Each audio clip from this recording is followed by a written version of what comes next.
Hello.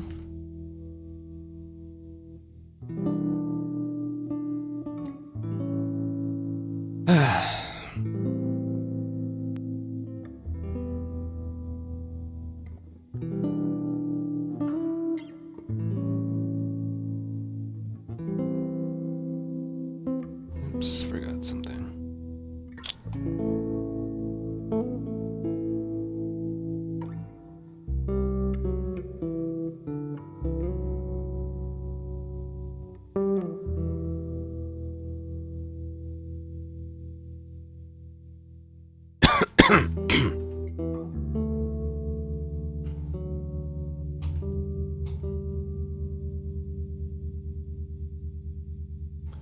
I'm doing alright. I'm really looking forward to this being over.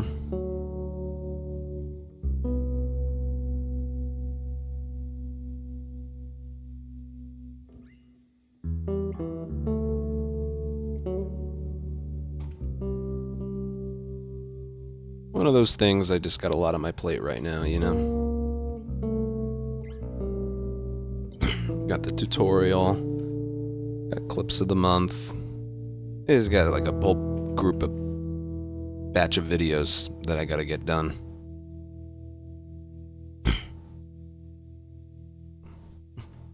You know, so right now things aren't very fun, but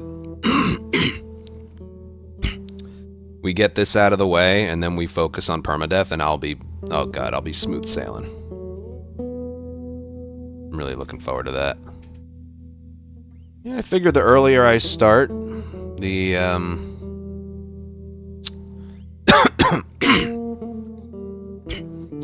earlier I start, the more I can get done. I at least want to get through to Billstown today. That's probably going to be... wow. Sorry. I at least want to get through to Billstown today.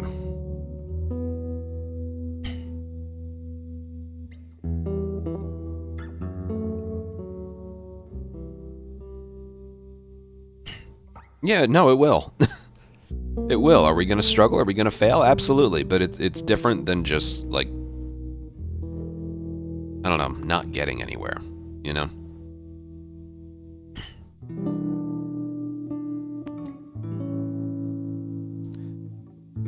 It's basically for the last, like, couple weeks, I've just been doing things I really don't want to do. And historically, that I don't do well with that. You know?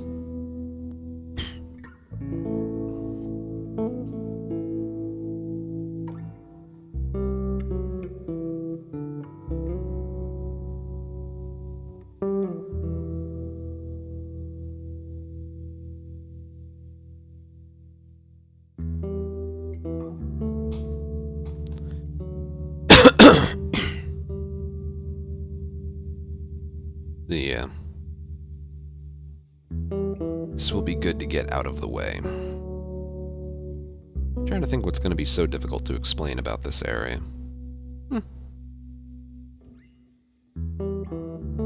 You'll see. You'll see.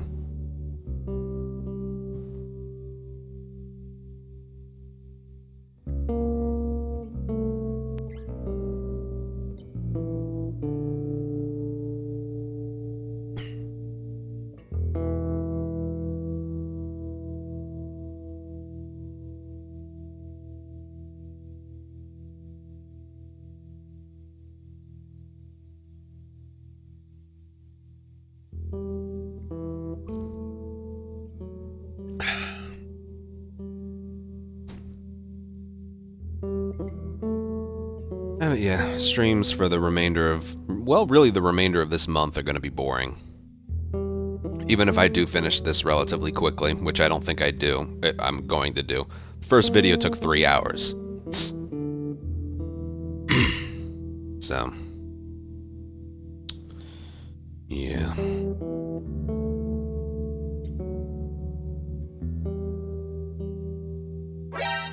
Slay. Thank you for 25-month resub. Thank you. Yeah, I am tired today. It's kind of the reason I took off yesterday. It was probably because I didn't do the gym for like a week. But I did it on Tuesday and yesterday, but I was so tired yesterday.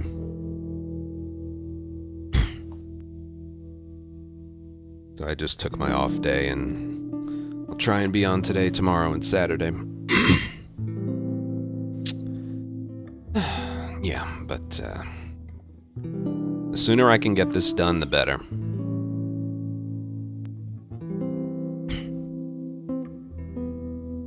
Well, that's what I normally do, but instead of being energized, I just felt exhausted.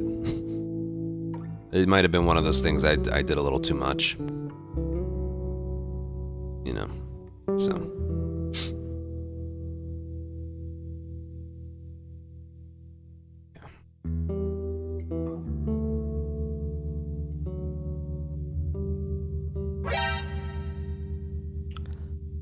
Blonded, thank you for a 6-month resub. Thank you very much. Yeah, I'm still tired today, but it just...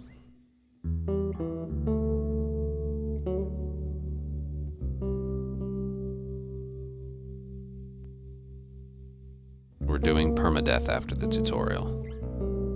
And then I'll go back to part 2. Boy, I said that enthusiastically, didn't I? Now, we barely spent any time with Remastered, so I gotta put my time into that. Besides, I don't feel like doing the original right now.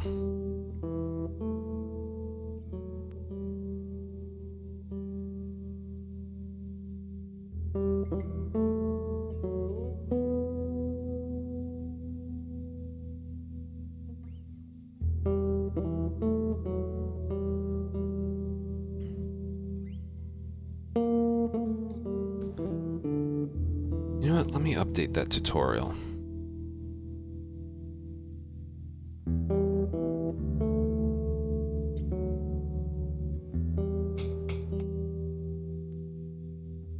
Or let me update that Nightbot command.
Exactly, Ed.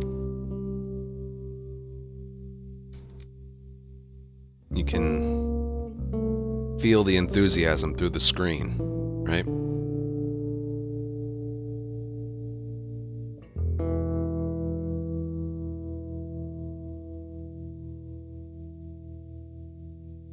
Okay, I just want to get started.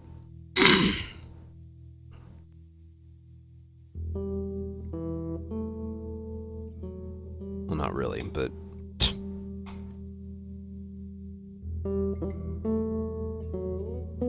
I want to get this out of the way, and we can get it out of the way earlier, the earlier we start. I remember when I was finished with the first video, my mouth was really dry and my lower jaw hurt. I just talked and talked and talked. It's like somebody else was occupying my body. When I hit record and I just start talking. It's like I just become a different person.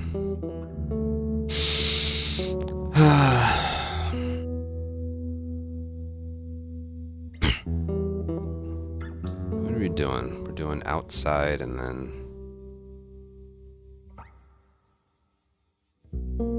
downtown.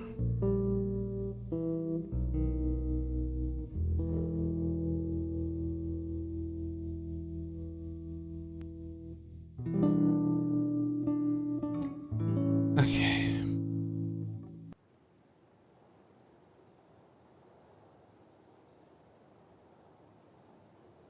It's over here.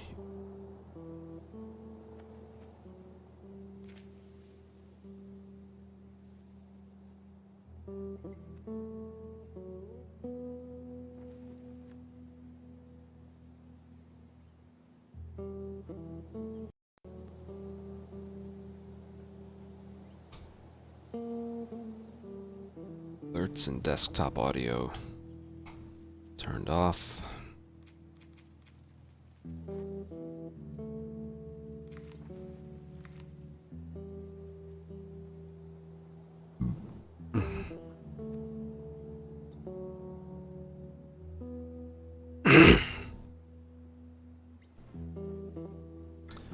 Let's just go.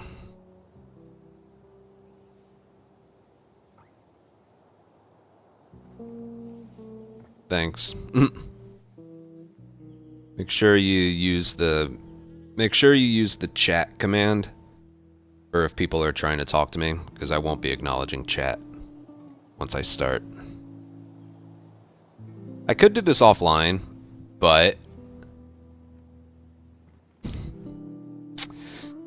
remember when I did the original game, any % tutorial offline, and then people were mad at me? I think it's better if I just do them online so someone can correct me if I say or do something wrong.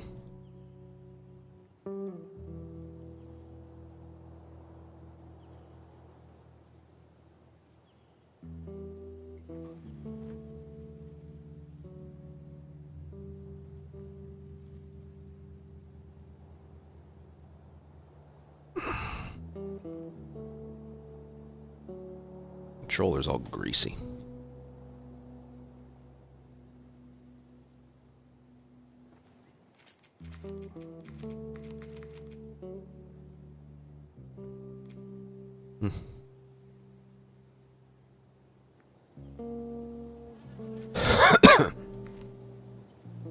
Alright, let's go. I'm procrastinating, can you tell?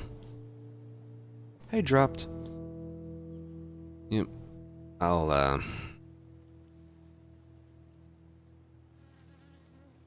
just gonna start.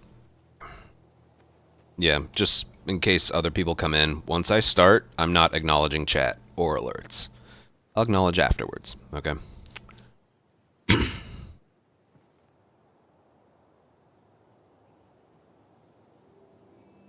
Hello, and welcome to part 2 of this Last of Us Remake PS5 grounded speedrun tutorial. Still a mouthful. First one was beginning of the game through cargo. Now we're gonna go from like outside, like right before the downtown area, through to Capital. So let's get going. We have our file right here. And we'll get going. And I shall disappear for this one. Hi. Okay, right off the bat, it's gonna start out with what is normally like an optional text thing. You walk up and there's a triangle prompt. Now, almost all of these in this game are optional.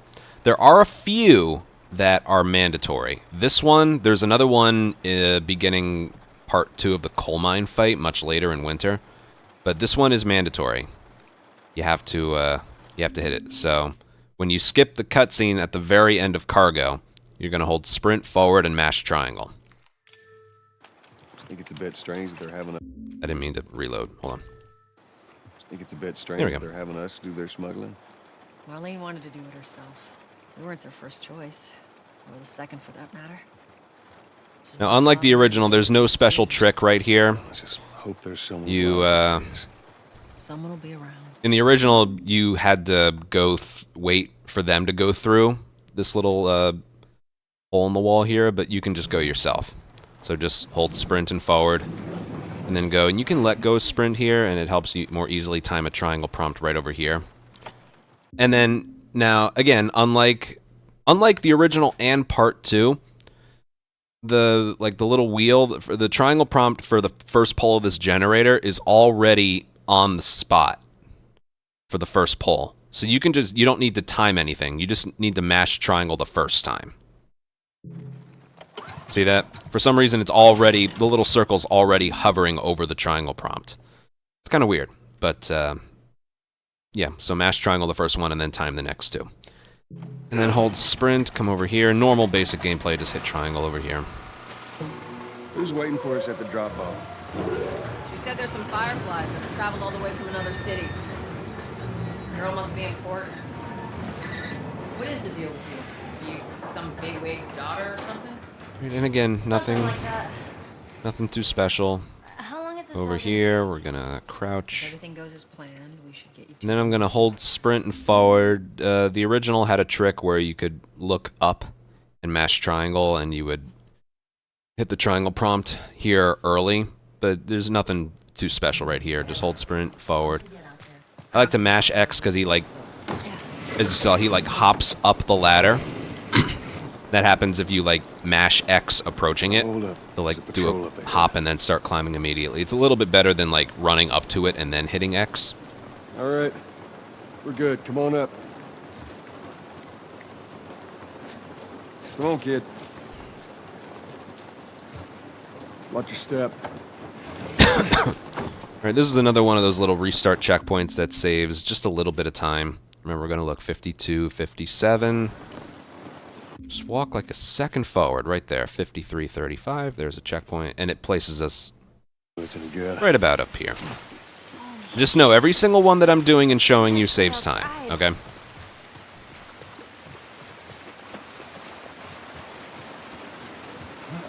Climb up. This way. I recommend climbing this right here. Also, make sure your gun's reloaded. I'm trying to think. We don't use our pistol until Financial District, so it's not a big deal. You can do it later, but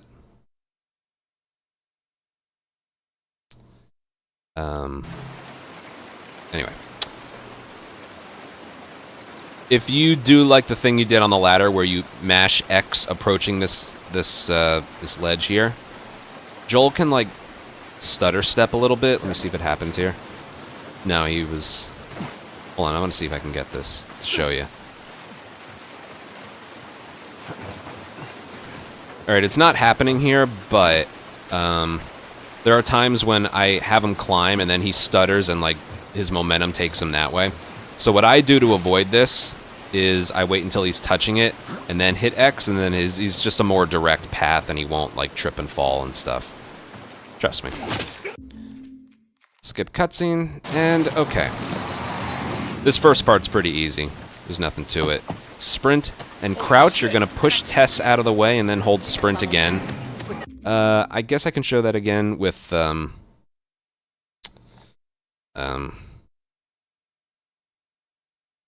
remember what I mentioned before. You wanna do... Okay.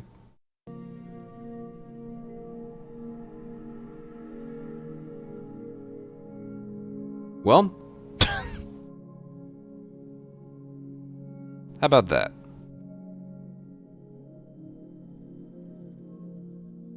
Technically, I can re-record all of that if I want to. You know, I might do that. I don't know. Because then I just have to do, like, I have to edit a bunch of shit. Yeah. Just so it'll be, like, one recording, I have to do all that again. I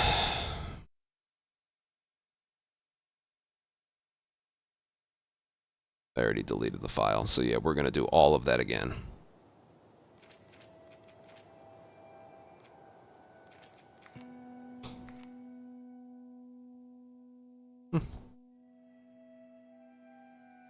It was only like 5 minutes.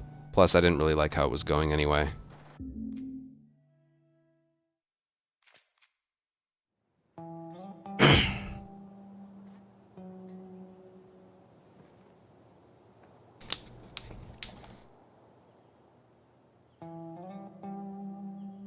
Ay, ay, ay.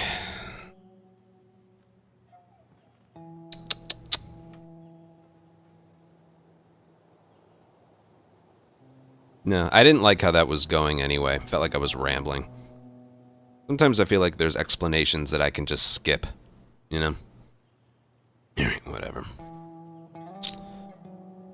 Make sure we're good. Yeah, we're good. Alright.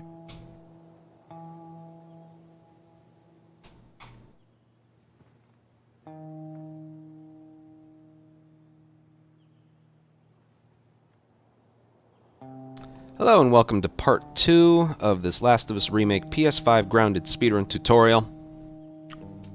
Still a mouthful. First video was beginning of the game through cargo. This one's gonna be outside, which is like the area right before downtown, through the capital. So let's get going here.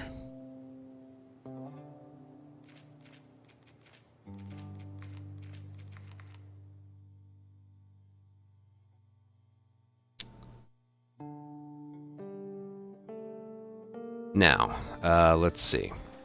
So you just skipped the cutscene after you made it here, and you're going to be presented with this optional triangle prompt. It's a dialogue prompt. Now, throughout the game, these are optional, but there are a couple that are mandatory. If we don't hit triangle, we can't Tessa's going to admire the rain for forever. So, and there are a couple of these in the game. Not many, there's a couple. There's this one, there's one beginning part 2 of the coal mine fight in winter, but we'll get to that later. I don't know if there are any other ones. I know there are some L3 prompts, but I think it's this in winter, the only optional dialogue prompts. There might be another. But, yeah. So when you skip the cutscene, you're gonna hold sprint, forward, and mash triangle. I think it's a bit strange that they're having like us so. They're smuggling. You can use this time to make sure your gun's reloaded. We don't use pistol. We don't use pistol until financial district, so it's whatever. Yeah, let's just hope there's someone alive to pay us. Someone will be around. Now, in the original, you had to wait for Tess and Ellie to go through the, this hole in the wall here, but you can go first. And then we're going to turn left without sprint held down and hit triangle on the generator. Not holding down sprint right here just makes it so you don't overrun it. Just like so. Because it just popped up. The game's still waiting for Tess to finish pushing the shelf. And now, unlike the original game, and unlike part 2, the first pull of the generator, you don't have to, like, wait for the... Like, you don't have to wait for any timing. The thing is already hovered over the triangle prompt for the first pull. So for the first pull, for every generator, you mash triangle for the first one, and then you have to time the second and third ones, but it looks like this. See that? It's interesting because it's taken right from part 2, but part 2 doesn't have the... You still have to time the first one. It's kind of weird.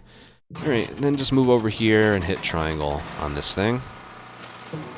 Who's waiting for us at the drop-off? She said there's some fireflies that have traveled all the way from another city. Girl must be important. Alright, I'll mention this here. I think I mentioned it in the right before 3 Infected, but this is where you want to, like... How long is this all gonna... Like, there's nothing too big here. You want to, like, crouch underneath there, but you want to do it with sprint held down. You get a little bit more forward momentum instead of letting go of sprint and then hitting circle. And that applies when we make it outside as well, so... Circle with sprint held down. I'm only like mentioning that over and over because it can take a little while to make muscle memory. It's like you're holding sprint and like circle will force you to crouch even with sprint held down. All right, and this ladder right here, you want to approach it mashing X. And he'll do this little hop on the ladder and you can move, start climbing it right away. And there's a... and then make sure to mash triangle as well. So, like this, mash X, point the camera up, and mash triangle. Make sure you point the camera up as well. Now hold up, there's a patrol up ahead. All right, we're good, come on up.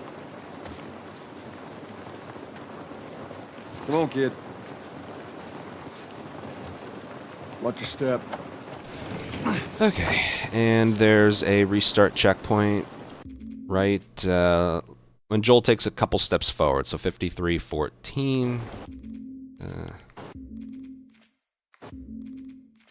Right there. Time change. Remember, we're looking at the autosave time to when the time changes, that's how you know a checkpoint's hit. And this one doesn't save a lot of time, but it does place you standing and right here. So, yeah. I'm actually outside. All right, now you want to climb this ledge. I recommend, I'll see if it happens here, but I recommend climbing this ledge by, like remember when I mentioned with the ladder, mash X approaching it, and he'll start climbing right away. You want to do that for most things you climb, but there are some where you don't want to do that. This is one of them, because if you do climb this, like so... Up this way. Did you see him, like, get off the ground a little bit? And his momentum took him towards there instead of over there. So what you can do is just keep facing forward. Nope, I didn't do that right. Matt, hit X at the last second, and he climbs it a little bit faster and more direct. So that's what you want there. If you do that, he'll be facing, like, perpendicular to the climbable ledge, and I want him to face towards where he wants to go instead. So just hit X at the last second. Okay, and here's another instance where... I'll update the save file. Where you really see it with sprint here. So I'll show you. This is where you want to, like, time your crouches with sprint held down. The others we weren't in an alert phase, but now we are. So it looks like this. Holy shit! I got two. Yeah, and then you push Tess out of the way. Let me see if I can show you. 12. Requesting immediate backup. Just talked to them a minute ago. Those fucking stragglers are around here. They're gonna be out in numbers. Secure the area. Yes, sir. So if you let go... Hopefully no one shows up. I don't know if soldiers, like, show up here, if it's just noise. Anyway, I'll show you right here. If you let go of sprint and then hit circle, he doesn't really get any momentum. He just kind of stops, whereas if you hit circle with sprint held down, he has a little bit more forward momentum. So it just looks like that instead of that. So...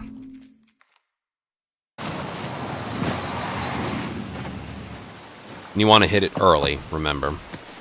So it looks like that. You push Tess out of the way, and then you go this way. Angle yourself this way. Then you want to hit circle right after you land, because it's very easy to bonk on things. Okay?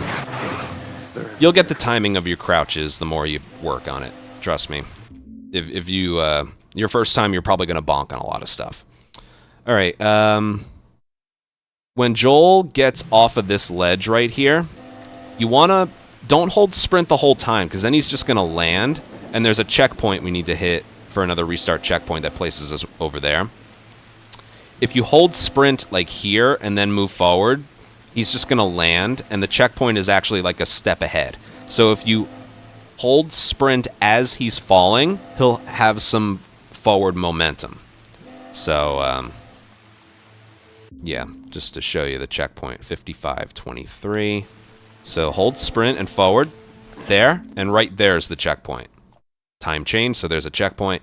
Again, if you held sprint, he would, like, stick in the mud and then go forward. The checkpoint isn't when he lands. It's when he lands and goes a little bit forward, kind of like there. So, something to keep in mind there. Okay. Now, I mentioned it places you right here, but if you just hold, like, right, you can see, like, the angle of this wall is pretty strict. So, what you want to do is hold sprint back and then forward. You don't have to worry about the alert. You're not going to get hit. Okay, now watch what happens if you hold sprint the whole time.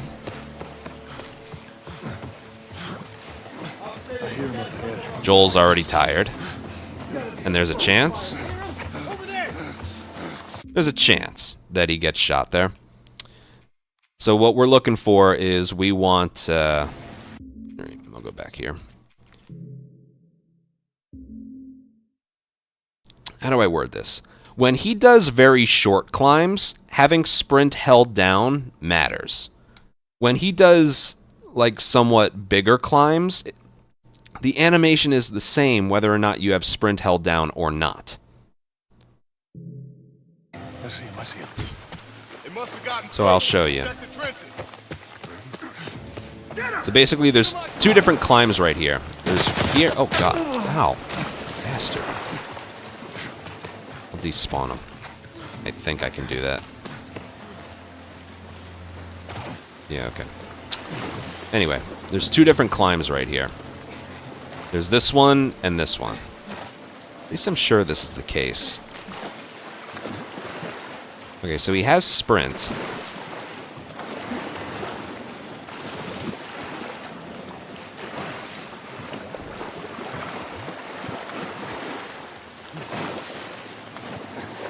Yeah, I still think the sprint climb is a little bit faster on a shorter one like this, but it doesn't really matter with that one.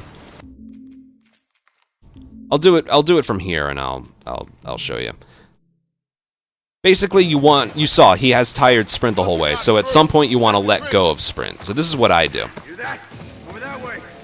I do a quick climb here, and then a jogging climb there. A sprint climb here, and then a jogging climb there. So he has full sprint all the way through. So basically it's, what is it again? Sprint climb, jog climb, and then same thing here. Sprint climb, jog climb.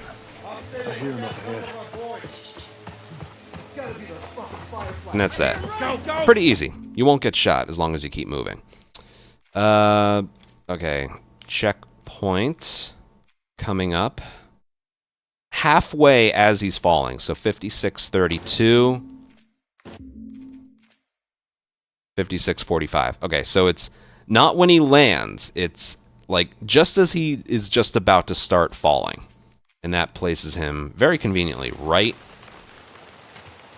We can get through here. We were over there, now we're over here. And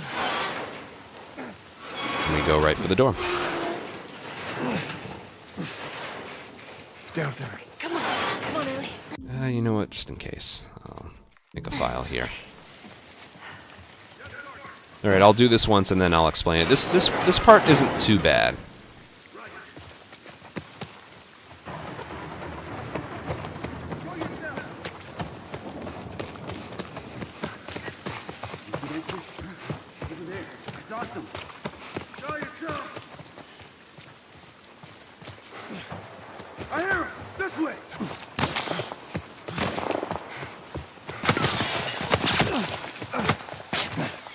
Okay, funny enough, damage actually doesn't matter at all here.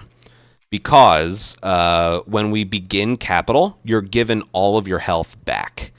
And from this point forward, it's still only from this point forward, it's only infected encounters for Downtown and Museum. And if you're good, you're not going to take any damage there. So, yeah, damage right here doesn't matter.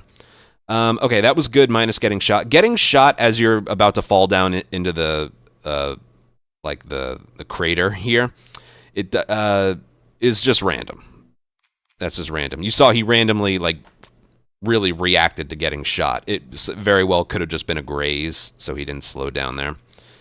Yeah, this area should still work the same on a restart encounter. Let me just check.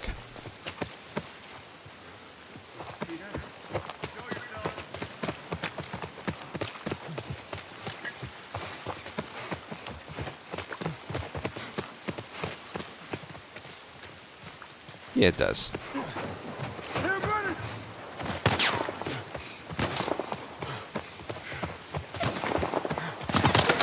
See that? I didn't get shot there at all. Yeah, there's one enemy with an assault rifle, and they will, they're not fun to deal with.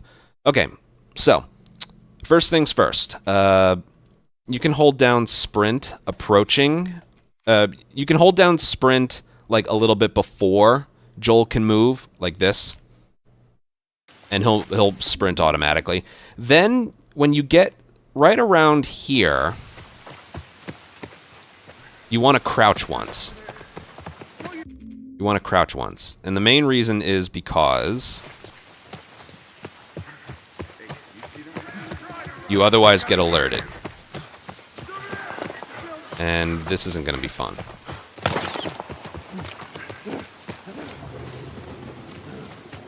Although it might.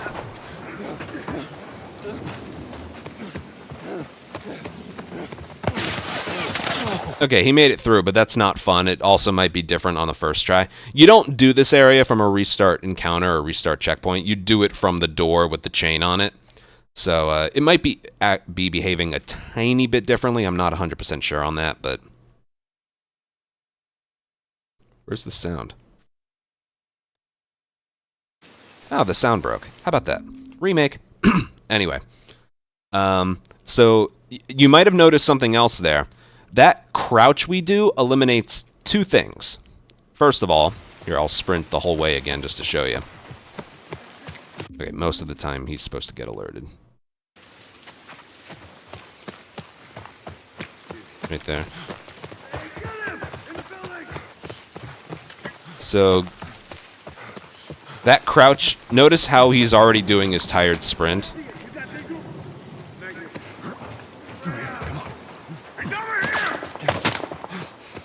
Yeah, notice how he was already doing his tired sprint. So that crouch in the beginning eliminates two things. One, the tired sprint happens a lot later. And two, you don't get alerted right at the beginning. So just like this. It's okay if you get almost spotted. You just need to do that crouch so you don't get spotted at all. And then that brick pickup is just like I was explaining earlier. You go from pistol, we don't have a left holster gun, but you can go from pistol to med kit. And that makes it so you don't have to do this. Well, that makes it so you don't have to do this. Do that, we slow down. And I don't like doing that. So yeah. Quick little crouch. Swap, triangle. And then right around when we get right about here, that's when we stop sprinting. Conveniently, the time you want to stop sprinting is at around the same time his tired sprint begins right here. So stop sprinting right about here. Wait, where are we? Yeah, you stop sprinting like right there. And that does two things. One, it prevents an alert, because even though he's tired sprinting, he can still get spotted if you sprint the whole way. So you don't get alerted, and you get your sprint back for the rest of the way. And then you just want to do like a quick sprint leap like we did in Cargo, just like that, but with X. So putting all of that together, we get this. Crouch right as you're about to get alerted. Do the swap to the brick. And then right about here, let go of sprint. Sprint leap, and then hold sprint and go.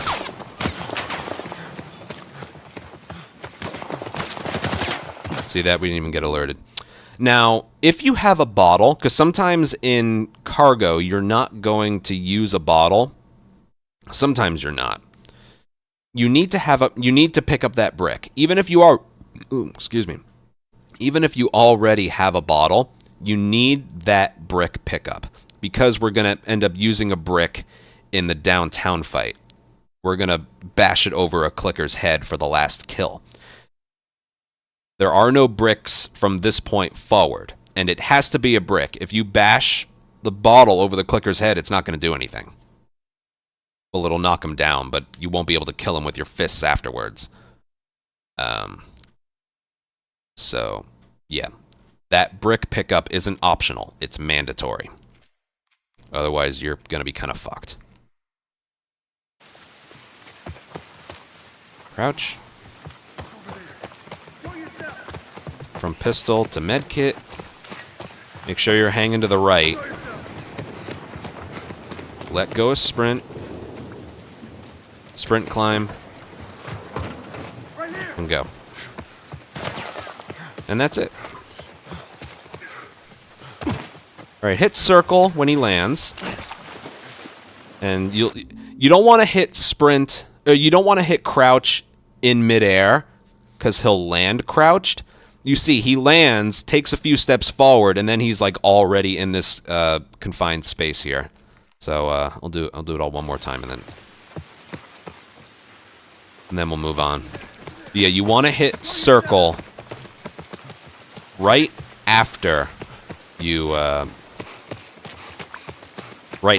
land, not during, or not while you're falling.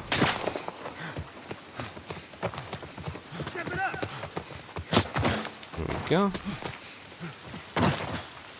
You already landed on some rubble there. Whatever. Okay. When checkpoint and encounter goes away, there's a checkpoint right there. That'll place us at the stairs a little bit ahead of us. And then with sprint held down, crouch. It's got that momentum. You can. I always do this for the flashlight if it ever goes out. Let me make a file here. Okay, so right here you can't. I actually want to see something. Hold on. Yeah, I'm gonna hold sprint the whole time. Think we can squeeze through here. Charlie squad, report. Shit. I got more soldiers. Target's still on the loose, sir. Just to see if it is draining him at all. I don't think they see us. Acknowledge. Get to your vehicle. Stay in the shadows. Alright, it doesn't appear to be. Okay, so right there, it doesn't matter if you have sprint held down or not. Okay, so sprint up here.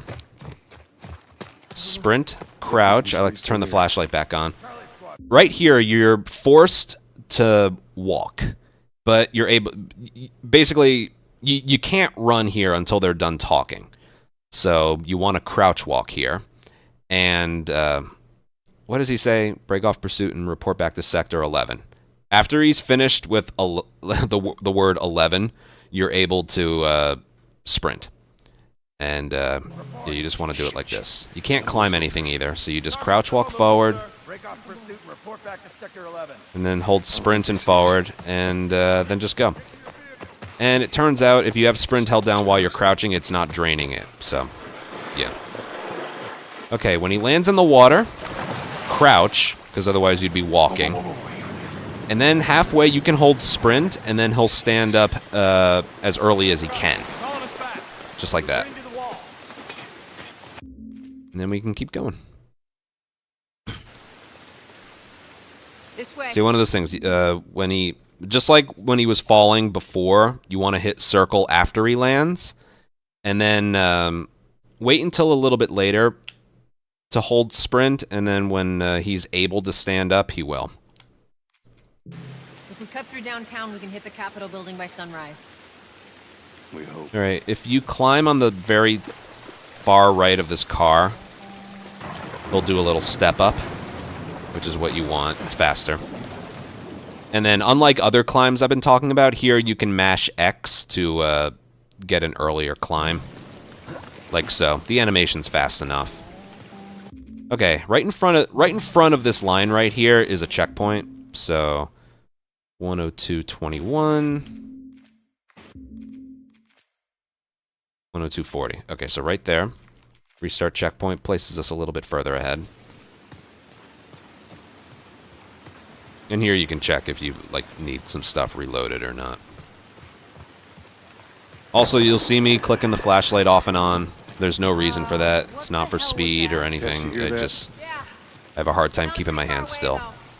It's like the fidget spinner on the DualSense for me. Okay, now right here, you want to go this way. You can do this. Okay, make sure you actually climb this way. Did you see how bullshit that was? Because if you climb up here, then the game's just gonna, yeah, it acts weird. And then right here, you can't even fall off. He has to lean off. So make sure you don't mess up the movement here, because you can lose a few seconds. So you can either climb up this way or do this. If you get right here and then hit X, he'll do a little step up. Whichever is best for you. I've tried to do this, but then accidentally done that. So what I normally do is just make sure I do it right, and okay, fine. I round the corner, and I do this. Just to avoid any weird things from happening like that. But I would say the fastest thing is probably this. Because of the momentum. Whichever you feel like doing. In here, like I said, mash X approaching it, not when you're on top of it. Hey, Tess. Coming.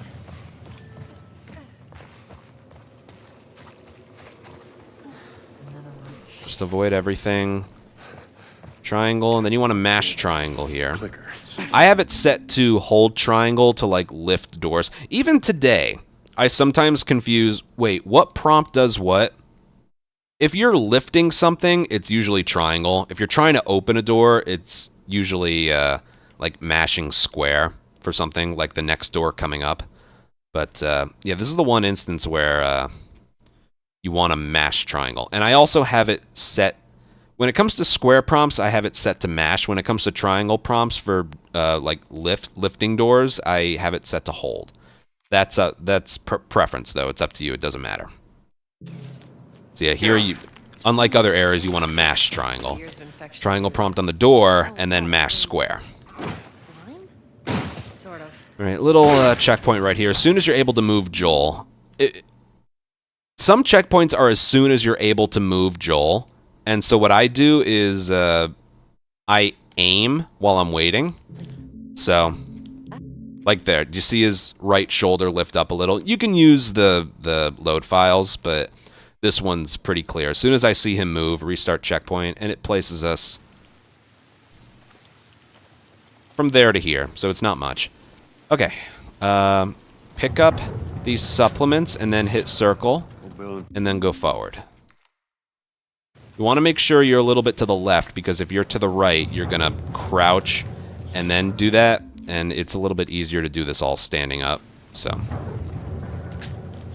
like that. Just like that. Then do a leap. Okay, hit triangle, and his running animation is the same. You can hit triangle from really far away, and his running animation is the same as if you were running up to the door. And then you want to, yes, 104.56.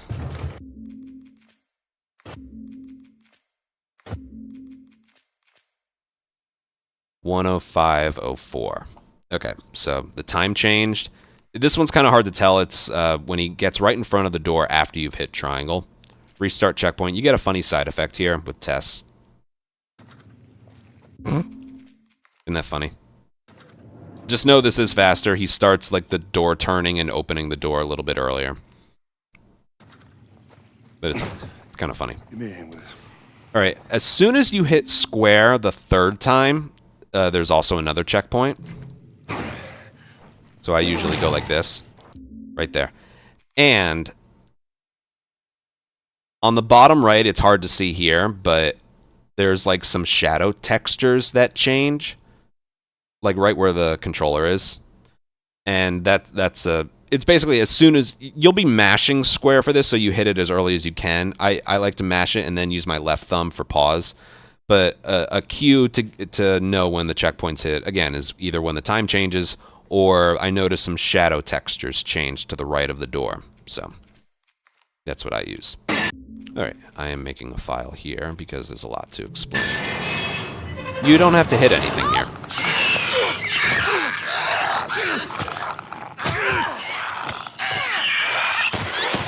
You don't have to hit anything here. All right, now do you remember back in Slums? What was it, Slums? Yeah, the first encounter in Slums.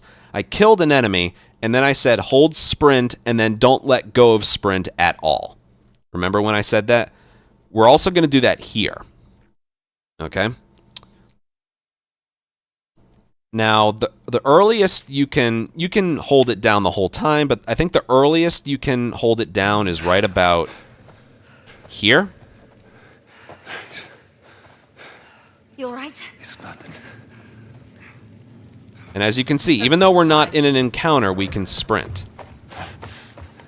Let's get the hell out of here. Now, you still want sprint held down, okay? Because then he can sprint right here. We're going to get some crafting ingredients while Ellie is getting lifted up by Tess. This clicker never drops ammo. so don't worry about that. Right here, there's a full thing of alcohol. There's a full rag in there, but we don't need it. We'd also lose time by going to get it. And as you can see, we make it just in time Come on, big guy. for a triangle prompt. Now, there is no triangle prompt, but you just need to hit triangle. Okay. Let's go back, and I'll show you what happens if you don't hit sprint at all. Again, you don't have to hit square.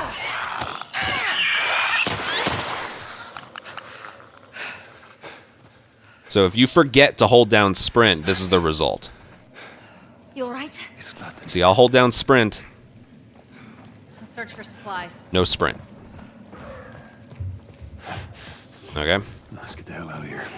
And the same thing right here. Let's say, hypothetically, I did have sprint held. I was holding sprint the whole... Actually, you know what? I'll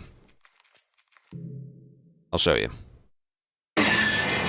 Sit through this one more time. What's funny, look at the colors on my controller. At least with the DualSense, and I remember it being on the DualShock, the color, the outline, will let you know how much health he has, which is beneficial because we can't see the heads-up display. So, yeah. All right. I usually like to hold sprint right about here, just so I remember. You alright? It's nothing. Let's search for supplies. And away we go. But I'll show you how strict this is. Let's get the hell out of here. So even right here, it's tempting to let go. Watch this. I let go for about 1/10 of a second. And watch. He's lost it. So when you do this, you need to hold sprint down the entire time. And I'll show you right here, if you really want your own route and stuff, there's a full rag right here as well. I'm telling you, we don't need it. You gotta trust me on that, but, yeah. For this route, we really, sincerely don't need it. Alright, I'll do all of that correctly now, and we'll move on. I'll show you. Mash square. Nothing different happens. So for safety, I like to hold sprint before the camera changes there. You can hold sprint like now, and I think it would still work. You alright? But yeah, don't risk it. Let's search for Okay. supplies. So sprint, Let's get the hell out of here. but keep it held down the entire time. It takes some getting used to.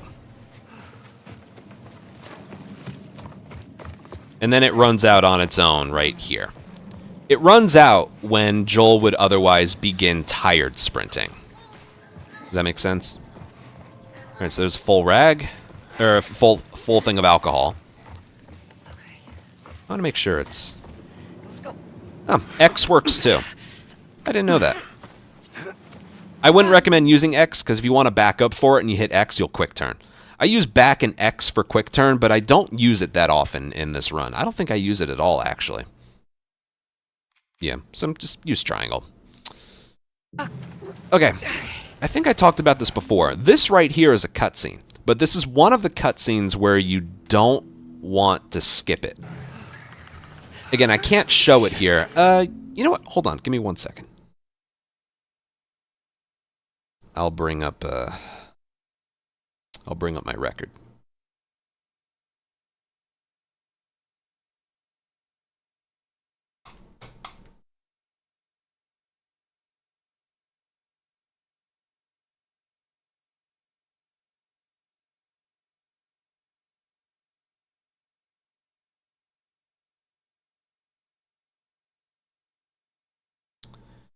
Here we go.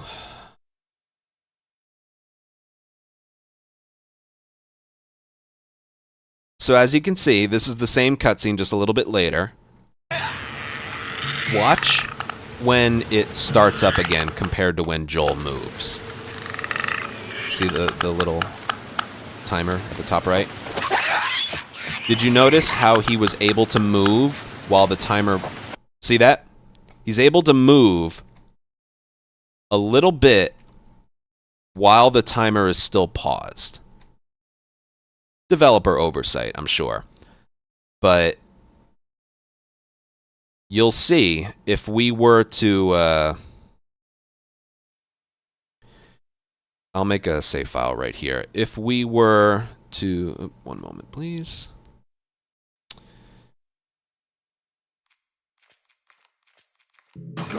If we were to skip this, the timer would start right there. The timer would start up again right here. And you could see it takes them a little while to get moving again. So I'll... Oh. Up there. Look. Yeesh. It's weird. It didn't make the save file on the cutscene. That's kind of weird. All right. Hold on. I'll get us back to the cutscene.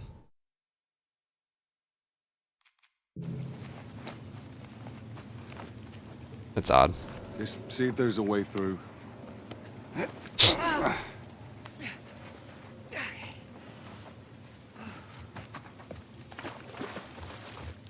Yeah, I paused the recording.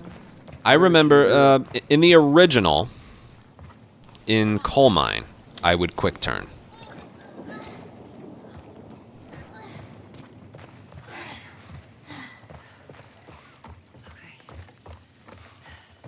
Come on, big guy. Let's go.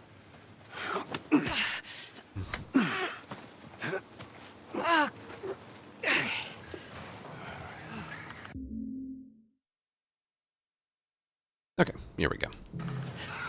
Shit. Go. So the strat here is you want to hold sprint and then like down and then to the left. If you hold left, you'd run into Ellie and Tess. And then, like I mentioned when we first began this video, this is really our first instance of doing this. There's two climbing animations. One that's relatively fast that we've seen before, and another that's like ridiculously slow and detailed, which is the reason they put it in. It can get you killed here, but there's a way around it. I'll show it off multiple times. The sprint, left, forward, you run past the clicker. Right there. That was the fast climb. Okay? This is the slow climb. And it happens if you hit X from far away. And it can get you killed. I don't know if you noticed how slow that was.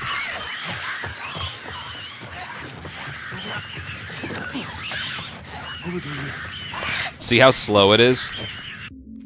So a way to avoid that for those really tall climbs is to hit X right as you press against it. So it looks like this. See that? Just as he's about to press against it. You can press against it and then hit X if you want to play it really safe. But, yeah. I've never timed how much slower it is, but, like...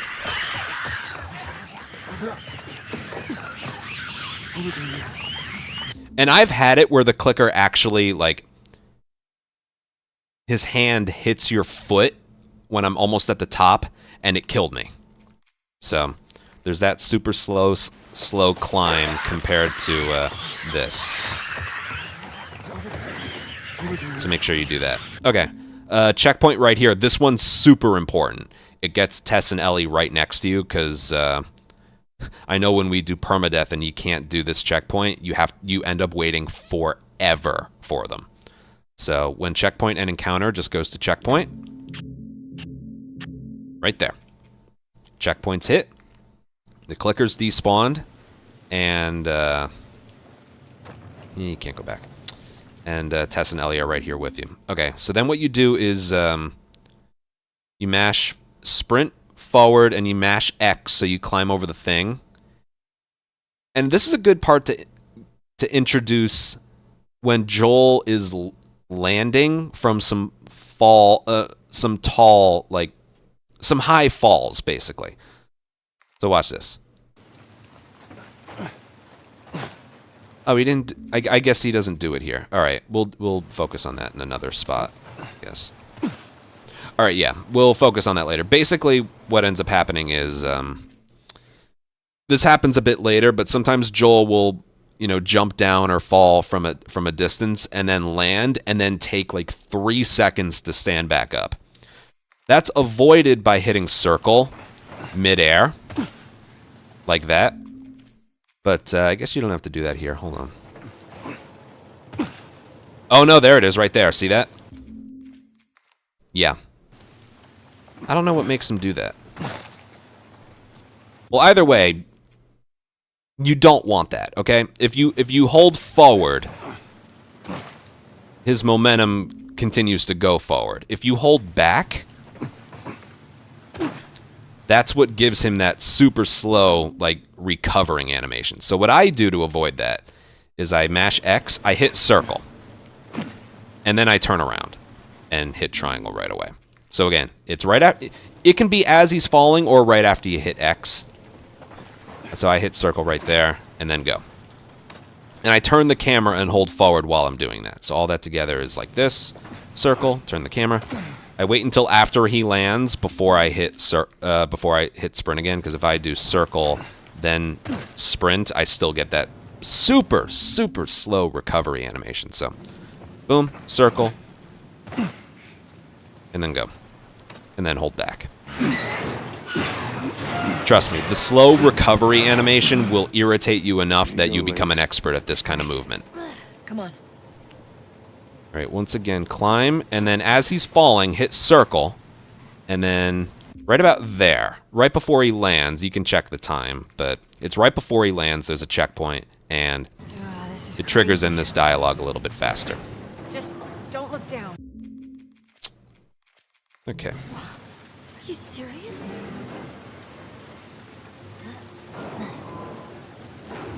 General platforms explosive. No real strat here, just hold forward and X. Makes you move, makes them go faster, makes you go faster, blah, blah, blah. Come on, Ellie. Yeah. All right, we are going to sprint in a little bit, so make sure when you get like right here, you do let go. We got a way through. So you know he has full sprint. Okay, and right here, what we're going to do is we're going to angle Joel so that he kind of runs into Ellie to push her out of the way. And then you run down the stairs, sprint will happen, and then we're going to grab the revolver. Now, we do have to go through that really slow animation of him looking at it, but unlike the original, the original I think gave you 1 bullet. The remake gives you 6, a fully loaded revolver. And it's a one-hit kill. I'm not so sure I mentioned that yet, probably because it doesn't apply yet. Same thing as the original game. You know, on easy, normal, hard, survivor, or in this case, very light, moderate, hard survivor. Pistol takes 3 bullets to kill an enemy. Revolver takes 2 bullets. Rifle takes 2 bullets. On grounded, rifle and revolver become one-hit kill weapons. Okay? So, and unlike the original, revolver is a one-hit kill on infected now as well. That wasn't a thing in the original. But so pretty much on any enemy that doesn't have armor, so armored enemies and helmets and clickers, revolver is not a one-hit kill, but pretty much unarmored enemies and runners, stalkers, and humans, they're all one-hit kills by revolver and rifle. So that's a perk on grounded. It'd be interesting to do this run without that, but we'll never know. Okay, so all this looks like this. Sprint held down. I run forward, push Ellie out of the way. You get some sprint, and you try and make it past Tess. If you can't, just go around her. If it works, I'll probably show that again. If it works, you'll get around Tess before she goes through the door. So then we get the revolver, and we want to use this revolver, but we don't have it in our inventory. So what we do, right here, swap it out. Now, you may notice right here, it's the same thing with, like, I've been talking about, like, sprint crouching versus, like, crouching letting go of sprint. Is there anything in here? No. Again, it's like, boom versus... The same thing applies to swapping weapons. We can now swap weapons. I use square for that, and I believe it's X for crafting, but, yeah. If you do, like... that, he doesn't get a lot of forward momentum, but if you do this, see how he, like, continues forward a little bit? So basically right here, I like to do this, and then go. The whole process of swapping weapons is a lot faster in this game, because in the original, you couldn't, like, actually swap until now, but in this game, you can, like... That does create a little bit of a glitch later with the left holster, but we'll talk about that later. Basically, if you go, like, left holster, or, yeah, left holster, swap, then right, before he's finished unloading his backpack, the game swaps back to the original gun. But, you know, we'll focus on that later. You won't notice it too much. So yeah, pick up the revolver, swap it here, and then go downstairs. And you want to do a jump, because otherwise he, like, leans off the side. And, yeah. We'll do all of that again, and then we'll focus on the fight. The fight is actually very easy. Just don't look down. Are you serious? Certainly a lot easier than, 20-year-old platforms exposed. a lot easier than, Possibly go. the original.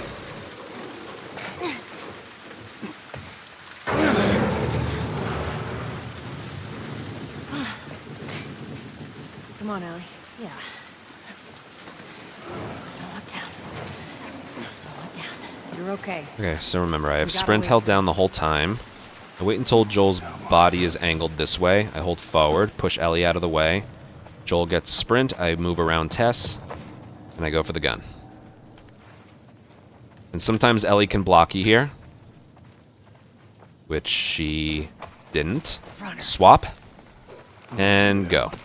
And then as soon as the encounter begins, you see it's before he lands, so we want to do a restart checkpoint to avoid any randomness and like the long recovery animation like I was talking about. Okay, this fight. Do it once and then explain it.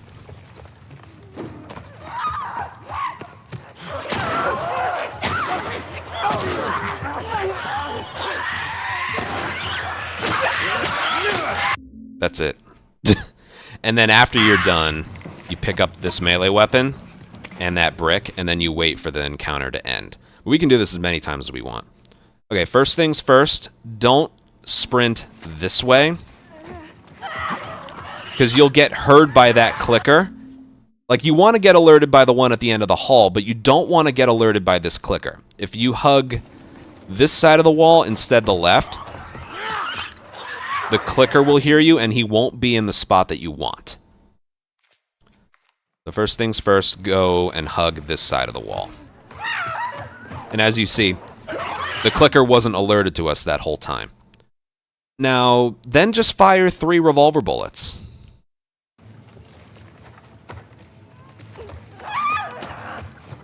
One, 2, 3. Alright, why did that happen? Probably because I didn't go into the room. Yeah, you want to bait that one runner at the other end of the hall to run at you, and that won't happen if you don't go into the room fast enough. So you want to be in here so this runner goes towards you. Okay? And like I mentioned with I believe it's slums, a swap to a brick or bottle and then hitting flat-footed square is very fast. It's like one of the fastest animations in the game. It's like, boom, see that?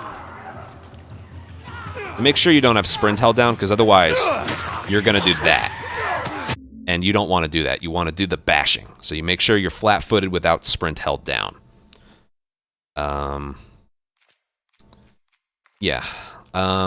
Again, if you're getting the body shots from here, this runner isn't going to be there. So, yeah. Make sure when you get those shots, you are in this room when you get them. Otherwise, that runner will be in a spot you don't want him to be. Now, if your movement is perfect, you can also do a quick turn here and then sprint.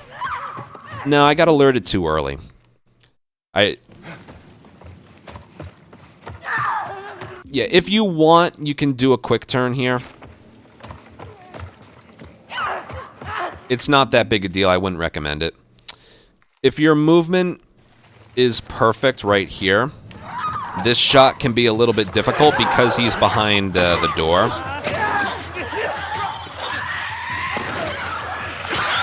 So if you want, what you can do is like brush against this door here. That slows him down.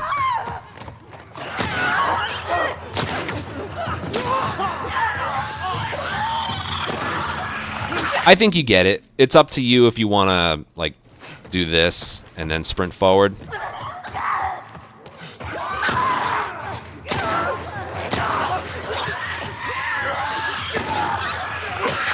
I wouldn't really recommend it, though. This feels a little bit more natural because you're moving the entire time. All right, I can also show you something else. This is another instance where you want to get the first shot with sprint held down. Let me show you. Let me tell you why.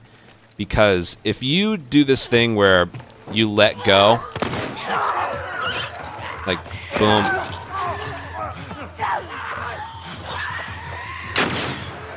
do you see how it takes him a little bit longer to start sprinting again? So here, it's like this. Boom.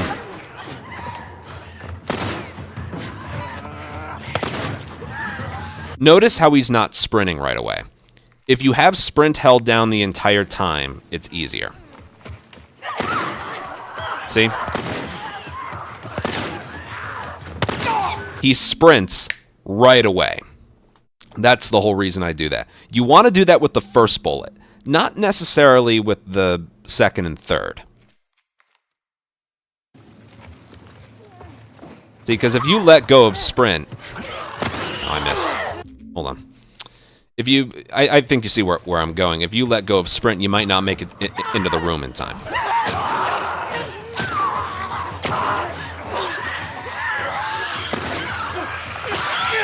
Also, make sure you don't hit their legs, because this game has the severed leg crawling runner thing from part 2. Also, I gotta tell you, doing a brick bash is like a lifesaver in this. Here, watch. Oh, okay, yeah, it killed him, but the brick bash on the clickers never really worked in the original. It didn't work properly. It would most likely result in a death. Even if a clicker is right on top of you, if you have a brick in your hand and you hit square, you're not going to get killed by him, no matter what. But yeah, I was mentioning, make sure when you fire this first bullet, you have sprint held down the whole time, because you see it gets you into the room a little bit faster. Yeah, clickers are very finicky. Like, watch. See that? He was right on top of me. And there's also... You can do it from far away as well, and you're fine. So yeah, all that put together, make sure you have sprint held down the whole time here. Boom, boom, boom. Shoulder swap. Use the brick for the kill. Now, that clicker right there is sometimes capable of dropping a revolver bullet. What am I gonna do? Let me see if he will drop one.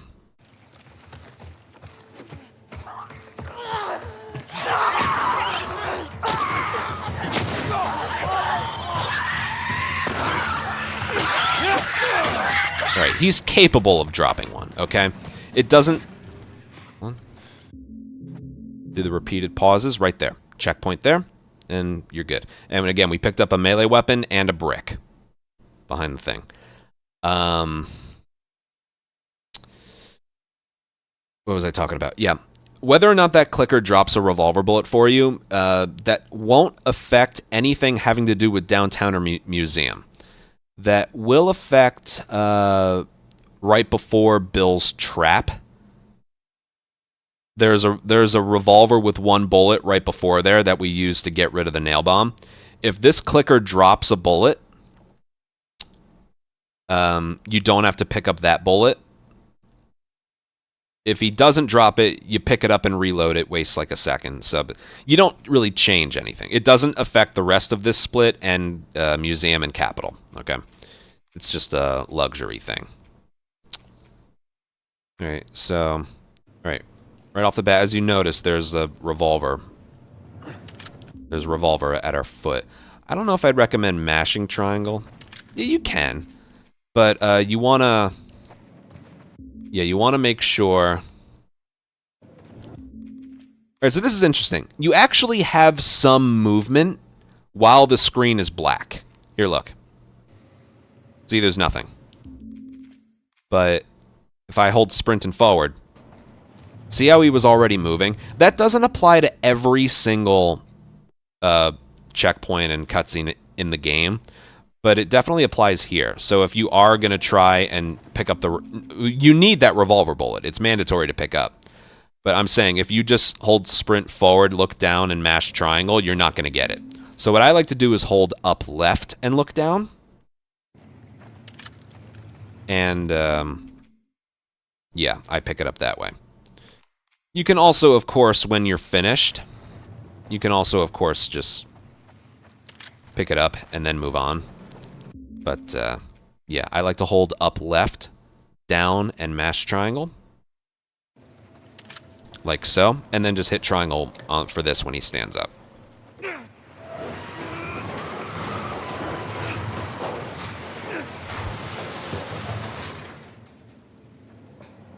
All right, Tess, go. All right, hold on. This'll work. Come here, Ellie.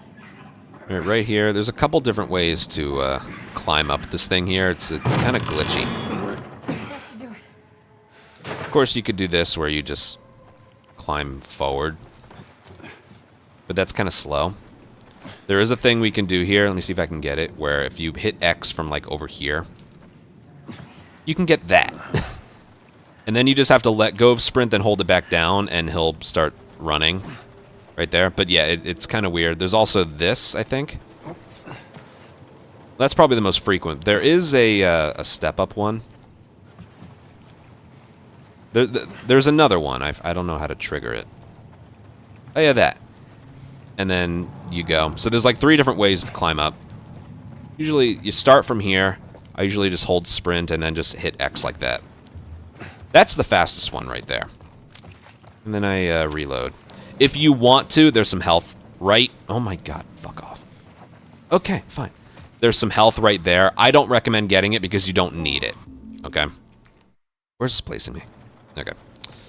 Yeah, you don't need it. Okay, we go this way. You get through here. Crouch right away. This one's kind of hard to get through. Like, the invisible walls here are kind of strict, so make sure you take a wide turn and then go this way. And you want to do that. You want to take the wide turn because even if you're like this, sometimes the forward momentum can be a little slow. Okay, this leap right here is... I don't like this part. You want to jump because otherwise you get this leaning off the side thing, and there's that slow landing animation again. Remember that one? You get through here. So to avoid the leaning off the ledge thing, you want to do a jump. But if you do a sprint jump, you get that. So what you want to end up doing is doing that jump without sprint held down. You get through here. This is important. This is like... this one can lose a lot of time. So when you approach this thing, you want to like let go of sprint right here so he'll do a jogging leap instead of leaping. If you don't have sprint held down, he won't jump as far, basically. So, like this. See how he didn't go as far? Now, he's going to do that slow recovery animation the whole time. You know what? Here, I won't restart checkpoint anymore. So as soon as he jumps, hit circle. And then we can go. After we get back. Easy. If you were to do a sprint jump and hit circle, he just... Hey, you're the one who's going on. See that? He hits the wall. He goes a lot further. So, yeah. All right, all of that put together. You get through here. Watch your back. You get this. Let go, circle, and then go. Nice and simple. After we get back. All right, right here, try not to sprint. Try not to, once you exit this enclosed space, try not to just run forward, because this game has a really annoying animation of him pressing up against a wall. Like that. This game is in love with its animations. It's our duty as speedrunners to avoid all of them, okay? So yeah, there's this dumb animation right here. Oh, a wall, let me press against it. Just angle yourself away from it. Like that. Where's this gonna place us? Alright, back here. You get through here. Watch your back. Even right there, if you don't turn the camera and hold, like, the opposite direction, You get through here. his momentum takes him forward. So even something like that. When he falls, you want to hold the opposite direction. Watch your back. Like so. Let go of sprint. Crouch. And go. And make this turn so you don't press up against that wall. Take it easy. Like so. You want to take Now it. here's another instance. Remember when we were first introduced to clickers and I talked about the climbing? Same thing here. To avoid And you always this. brush me off. Well, not this time. Unbelievable when I see it. Once you leave here, press up against this and hit X. Just the difference in animations is ridiculous. Here, look. There's that versus that. Make sure when you exit here, you're pressed up against this wall and you hit X to climb. All right? Hold sprint there. Here's another example where you want to hit back as he falls. Otherwise, it's going to be this. And that kind of just takes us away from where we want to end up. Oh, is it going to send us back? Nah, whatever. All right. Well, that's just about everything, You so... get through here. Watch your back. Let go. Jump. Circle. Hold sprint after he lands. Sprint, crouch. Take it easy. Don't hit that wall. You want to take it easy. Hold sprint. Press up against this wall. X. And you always brush And me then off. crouch. Well, not this time. And then hold sprint and Unbelievable when go. I see it. Turn the left stick backwards. Through here. There. And then go. And then as he's falling, there's another checkpoint that places us like... Oh, okay. I hit it. It's halfway as he's falling. Again, check the times. It's going to place us right here. This one doesn't save a lot of time, but it does save some time. Because when he falls, he doesn't run as fast again. If you didn't get the brick at the end of the fight, you get it here. Now, I get asked this all the time. Oh, there's a Molotov there. These guys aren't. There's a doing well Molotov anyway. right there. That right there is the reason you don't want to pick one up. Okay? You don't want to pick this one up. Because then... Well, same thing. I thought there was a longer animation for it. Whatever. So if you didn't get the brick before, pick it up here. Don't pick up this Molotov here. There's a Molotov at the end of this train station here. Yeah, there's a Molotov at the end of this train station right here. So, because we're going to be in the middle of an encounter, he won't bother, like, spending a long time looking at it. He'll literally just pick it up like it's some other thing. That's why we do that. Just want to see something real quick. Oh. Okay. I don't know. I thought that would work. Okay. What else to mention? Yes. Throughout the game, this is the first instance of this. Throughout the game, you're going to want to have a specific thing in your hand before you enter an area. Because the next time, let's say it's a cutscene or maybe it's in-game cinematic like this one, the next time you hit aim, it's going to have in your hand whatever was in your hand right before it, even if it's a cutscene. So if you had a med kit in your hand, the cutscene's over and you hit heal, you're going to heal. If you had a gun, R1's going to pull out a gun. If you had a brick, you hit R1 after this is over, the brick's going to be in your hand. Same thing applies with aiming. Basically, our first thing of movement is going to be distracting them with a brick. The strategy can be a bit difficult, but it's consistent. Yeah, so we make sure, like, you don't have nothing, or you, like, if you forget and you have a revolver in your hand, when you aim, after this, you're going to have the revolver. You don't want that. Make sure you have the brick in your hand the entire time, okay? Again, if you didn't get it from the fight, there's a free one right here. Make sure a brick is the thing that's in your hand, okay? And then right there begins the encounter. And when you restart checkpoint, you skip their whole conversation and you can just begin the encounter, which is good and convenient. I'll update the save file right here. So let me do this once.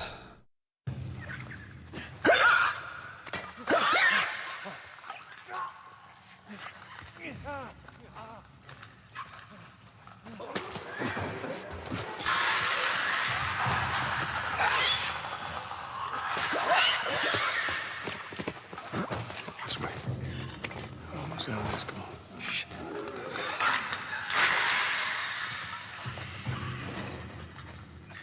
All right, come on. And that's that. I'll do it one more time and then I'll explain it. Watch when I throw that bottle against the vending machine, like the red vending machine, which is specific. You need to do that. There was a clicker there. That's the one random thing in this encounter. Sometimes there's a clicker there, sometimes there's not. And you do have to do something different based on if he's there or not. So I'll do it again and see if he's not there.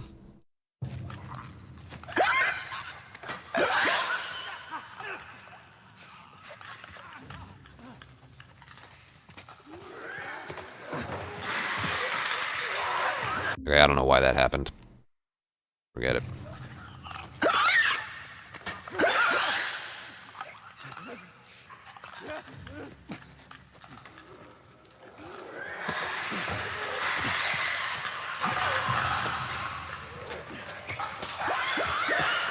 Okay, right there. Almost out of this. Come on. Did you see the difference? So if you're running forward and you see a clicker, you have to crouch and then manually arc the throw. If the clicker isn't there, you can just continue walking and throw it. Okay. All right, just give me a sec.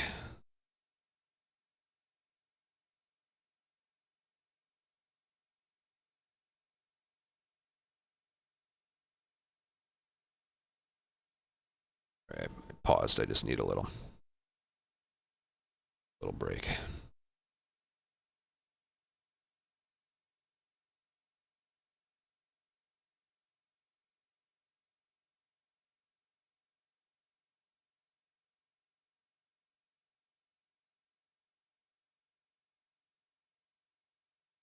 Hi, everyone.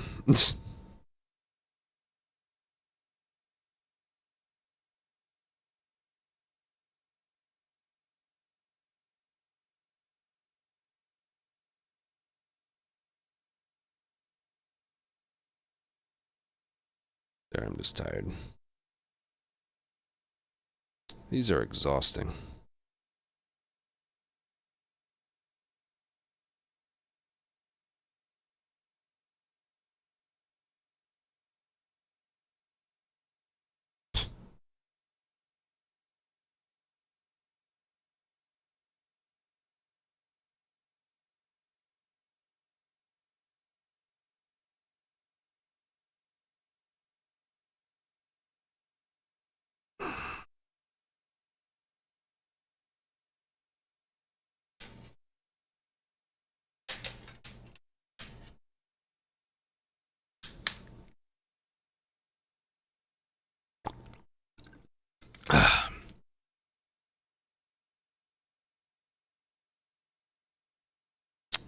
Okay.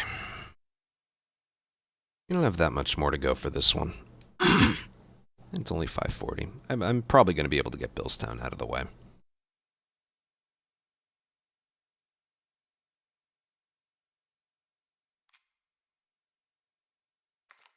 Alright, so first things first. You want to aim, walk forward, and throw this really far. Okay? So the whole movement looks like, again, you're aiming, holding forward, turning the right stick up, left, and then timing it. And then timing the throw.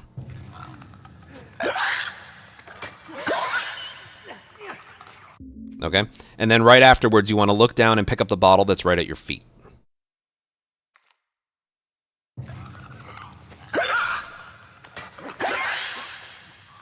Now, there's also some specific movement right there. First of all, let me show you why the throw has to be far. If you throw it too short,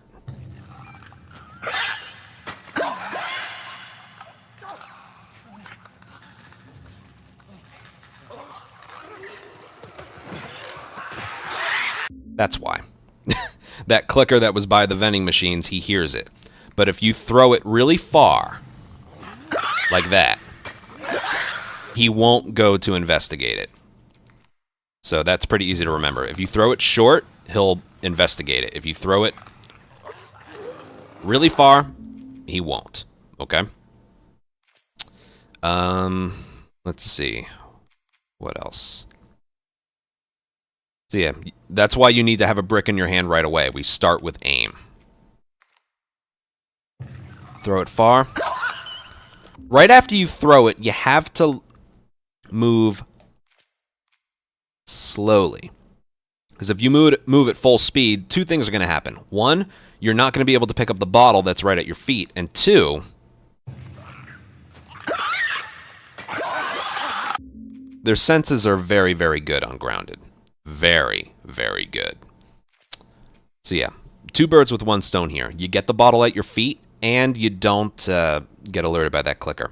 Now, after the bottle lands, you can crouch walk at full speed for a couple seconds. Because they're distracted by the bottle, their senses temporarily go back to being not very good. So, it looks like this. See that? You can get up close. A little bit before this corner is when you have to stop, because obviously. Right? See that?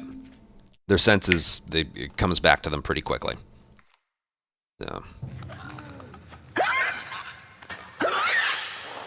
Right about there. And then crouch walk. Once you get past this corner, then you can crouch walk at full speed, stand up, sprint leap. Now, don't sprint right away when you get on the other side. I usually wait until I'm right here, and I just tap it once for a tiny little momentum boost, all right? But you need to make sure you're a little bit past that. If, for some reason,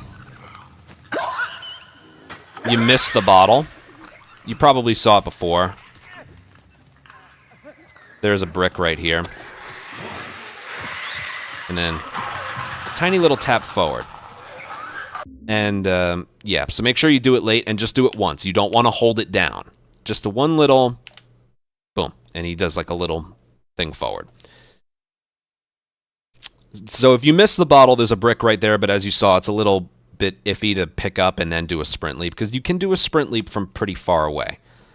So yeah, continuing to do this. Crouch walk. Boom. You can also do this if you want. It's a little bit easier. It's a little bit easier doing this instead of doing this. They're about the same speed, as you can see.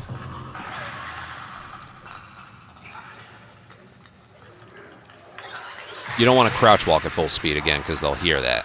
But they won't hear this, and they won't hear this. I personally do this because I feel like I have some control over it. This is a little bit easier. It's personal preference, really. They won't hear either, but at least I don't think they will. Let me see.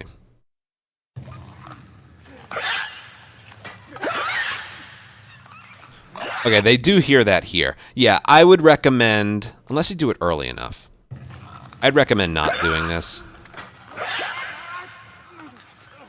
Yeah, you got to do it early enough. And then again, you can do a sprint leap from pretty far away. See that? You don't have to be, like, too near it. Yeah, you can do those little leaps through the windows from very far away. Same as climbable ledges and stuff like that. Okay. I personally don't do the bottle aiming there. So I just do a crouch walk.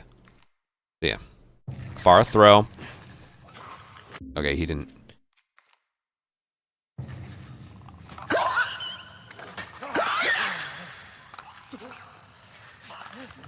Yeah, I guess I didn't focus on that either. The clicker does a little chirp when he thinks he hears something.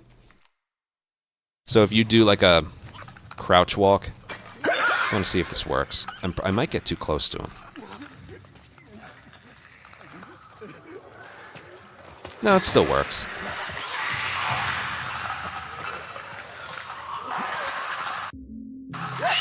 Oh, there's that clicker. All right, yeah.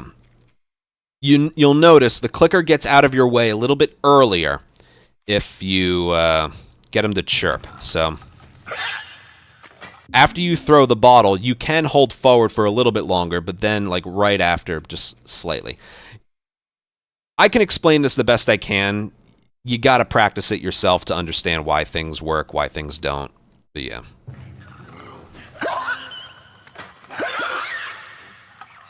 And then the movement right here, you don't want to stand up too early because they're only right there. I guarantee you, if you stand up too early, they're going to hear it. Like here, I'll stand up right here. They heard that because he's right there. So the order of things is I crouch walk a little bit, then I crouch walk at full speed, then I stand up right after, and then I do a sprint leap. It's like you're building up to your as fast as you can go there. Think of it like that. Think of it like you're building up speed. So we crouch walk. We have to remain crouch walking. Then we crouch walk at full speed. Then I stand up. Then I sprint leap. Okay, so think of it as like you're building speed. Now for right here, again, tap sprint late. And then sometimes there's a clicker here, sometimes there's not. If he's there, you need to crouch walk and then manually throw it there.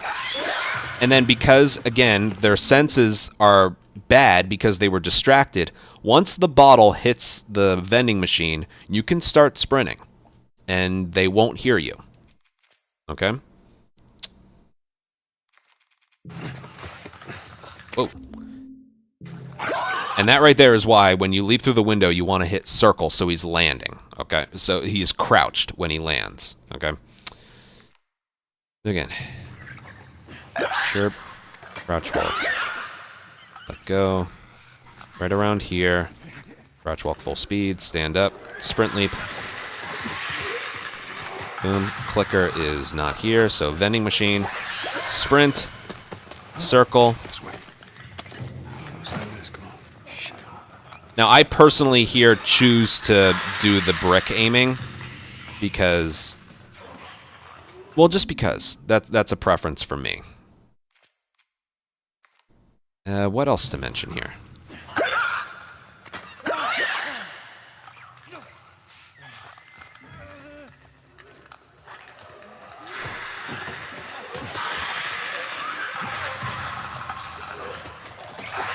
Sprint forward, leap, crouch, brick, aim. There's a molly right here. When you get on top of the molly, let go, hit triangle. It's like a timing mechanism because if you stand up too, again, that clicker's right next to you. There's always, I guess I didn't mention that here. There's always a clicker to the left of this ladder right here. You cannot hit triangle prompt on this ladder until the clicker is gone. If you kill him in any way, if you kill him in any way, it's going to alert them. You can shiv him, but we need the shiv for Billstown. Yeah, we picked up. Where did we pick up a shiv? Right before cargo in that one building. Yes, we only have one shiv and we need it for Billstown, so we can't use a shiv on this clicker. And pretty much any other method of killing him is going to alert the rest of the clickers. So our only method is to distract him, get him away from here. Now, there is one. This has happened a couple times. You need to throw that brick onto that red vending machine. For some reason, that's like, it distracts almost everybody in the room. It's a sweet spot. I don't know why, but I'll show you something.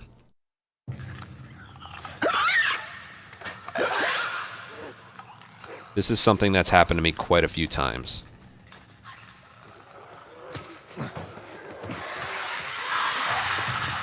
Where I end up throwing it right here. Alright, the clicker heard that. I end up throwing it right there, in between those two things, and this clicker doesn't hear it. Like, I don't even think I can get that to happen on purpose if I tried, but you'd be surprised how many times I've done that in a run.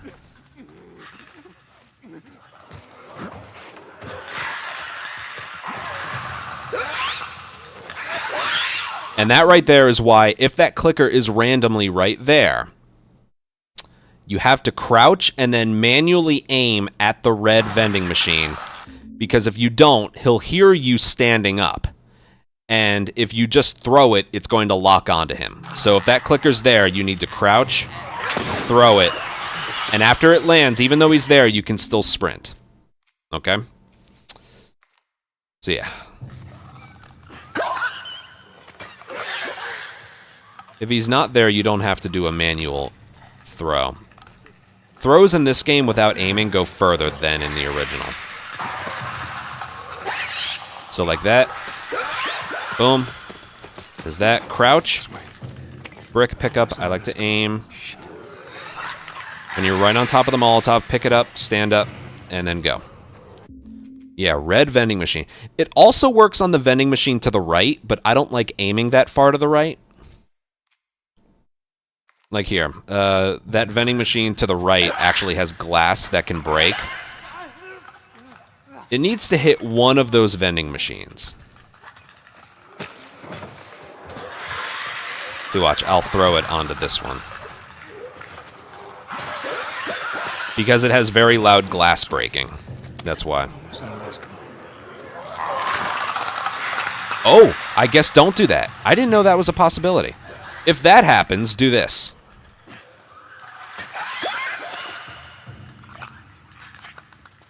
Distract. See that? That's the next thing I'm getting to. Yeah, right there is the reason I wouldn't recommend the vending machine to the right. It's too far away to get him to run away. So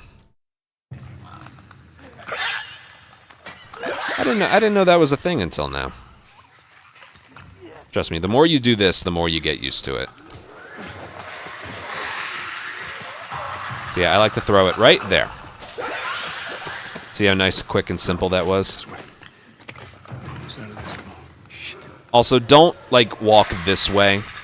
That should be pretty obvious, but when you're waiting for the clicker to pass you, be as far to the left as you can to where you're, like, still going to get the Molotov. The time when you do that strat specifically, the timing is convenient so that you're safe to let go of aim right around the time you pick up the Molotov that's almost behind you.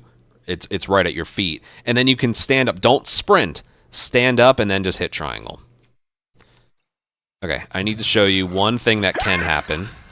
It has to do with this throw. I went on recently, I went on a slump with this area, and it was because of the throw. And I threw it right around here.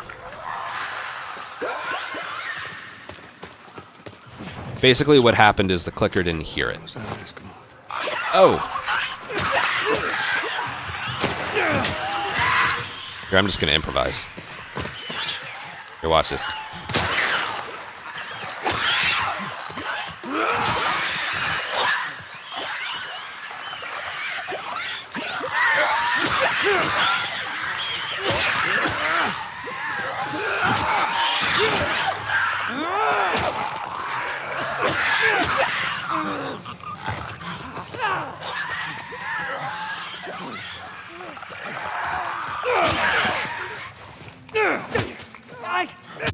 Yeah, the brick is overpowered. Let me just show that off real quick.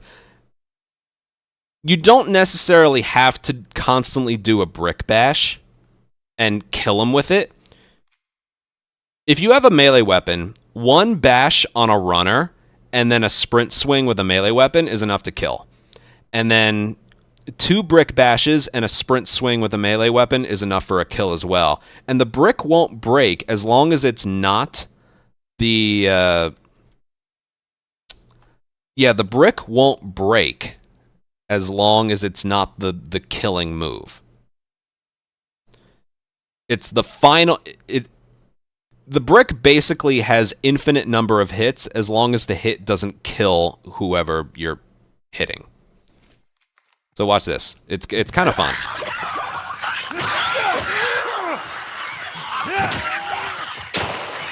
One.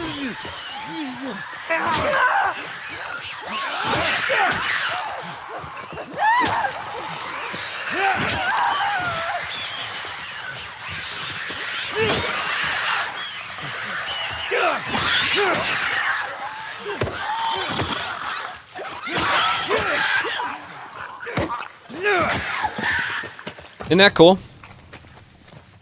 And if you don't have a melee weapon, you can still... What you do, you swap to another thing real quick and then use your fists, and you can do that against a clicker.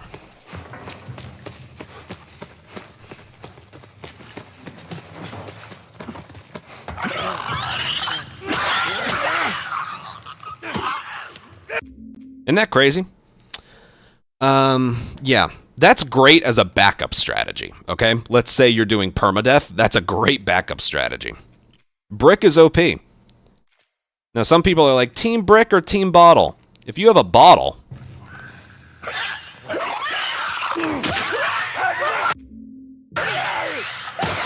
That's all you can do.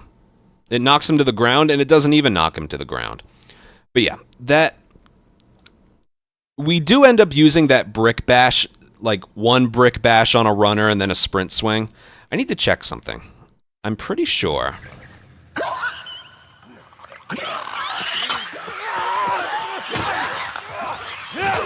Yeah, if you want it to be a 1 brick bash and then an insta-kill with a melee weapon, it has to be sprinting. Okay? That doesn't apply to clickers, though.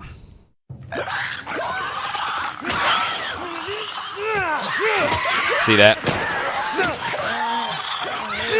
It does with runners, though. And humans and stalkers. Yeah, that's more just fun fact. It doesn't have to do with this area. But, yeah. We do use the double brick, like single brick bash melee weapon kill a little bit later. We use it in truck push. And, trying to think. We use it in the high school as well. Yeah. But let's go back to doing that. I think I'm out of stuff to explain here. Let me see if I can find a video real quick. Hold on.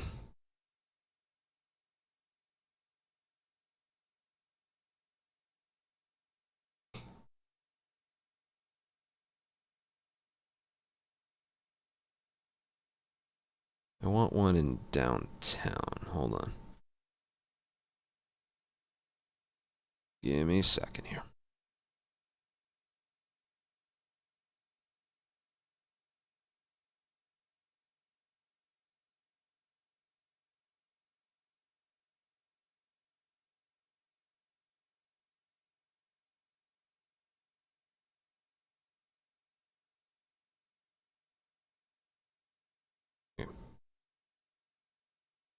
All right, I found the video I wanted.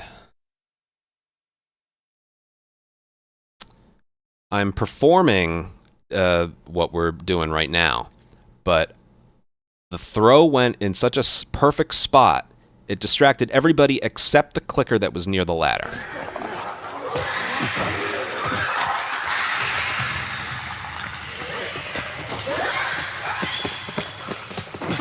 This way. Almost out of this. Come on.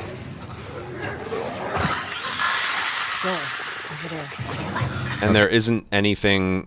Again, you can't use a shiv If you do the brick bash thing, you make noise. So what ended up causing that was the bottle went so perfectly in between these two things. It went like in between. It didn't break the glass. It didn't hit here. It hit somewhere in between there. But just look how casually I got it. Isn't that crazy? So yes, that's what you want to avoid happening. Okay? Now, if that happens, I need to show you, if that happens, where the Molotov is, there's actually 2 bricks. One you distract, like you throw it somewhere else, and then the next one you take with you to museum. Okay?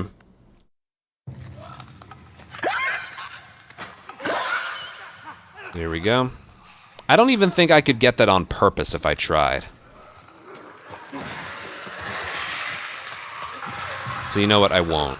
Here, I'll just, like, okay, we're right here. What do we do? Normally, I wouldn't have a bottle. So what do? You do this. Go over here. Distract them. And give them room. Give them room. Again, you won't get spotted. I wouldn't recommend standing up because I don't know where they are. But yeah, that's what you have to do. If you get that really unfortunate thing where he doesn't move away from the ladder via your bottle distraction, you have to do another distraction when you get on the other side of that little window. And then it becomes a little weird. I recommend like crouch aiming the brick the whole way and then just hitting triangle when he's gone. Don't bother standing up at all. But yeah. One more time. From the top. Far throw. Slow. Fast. Stand. Sprint leap. Late sprint. Just a quick tap. He's not there. Throw. Make sure it hits the red vending machine. Crouch. Aim. When you're right on top of the molly, pick it up, stand up, and go. Practice, practice, practice. Okay? Again, you can't learn this area just by watching it. You have to do it yourself. But that's it. Let's move on.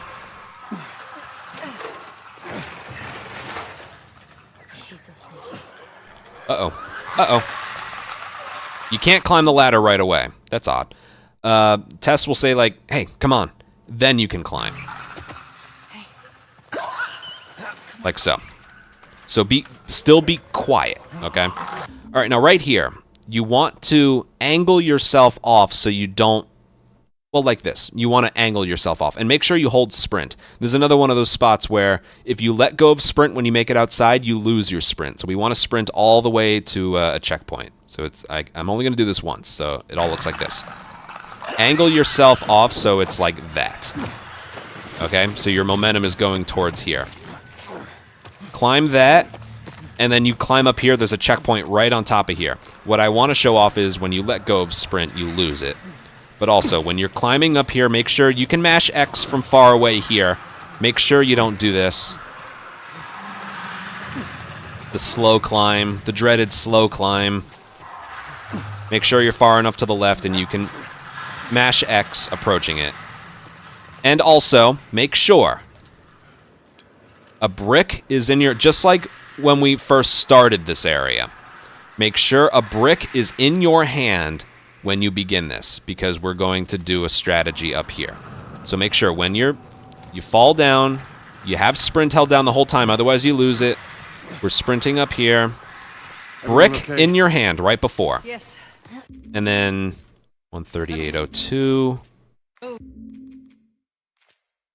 right, there's a checkpoint right there. What that's going to do is it's going to place us right Where we going, Tess? here.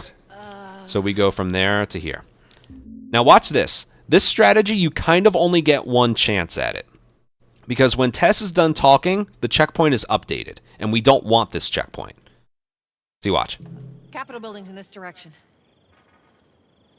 When she's done talking, the checkpoint changes. And then at that point, I don't think we can say... No, we can't, because we already used the brick. Here, watch. I'll do this one. We'll do this a lot of times. The strat's weird. The strategy's weird. We're basically going to distract all the runners, and we're not going to kill any. Okay? So it looks like this. Which way we going, Tess?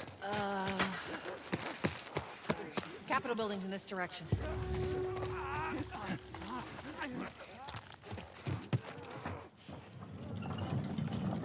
Now, we are most likely going to get alerted at some point by the runners. Yep. Shit, But we should be able to make it out in time.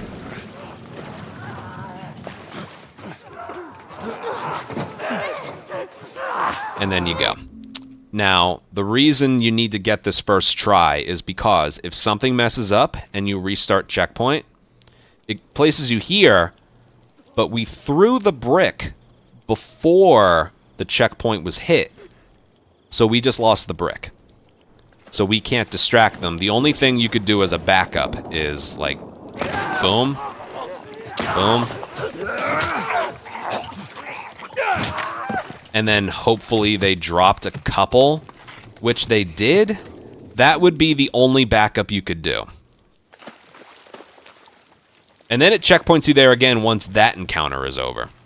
It's weird. And this is funny, but get used to picking things up without having to crouch for them. You end up doing it, like, by habit. So I swap, hit triangle, and he doesn't crouch for it. Remake, everyone. Even the original, you had to crouch for everything you picked up. But yeah, that's why, I mean, you really only get one try at this, okay? And you also have to have a melee weapon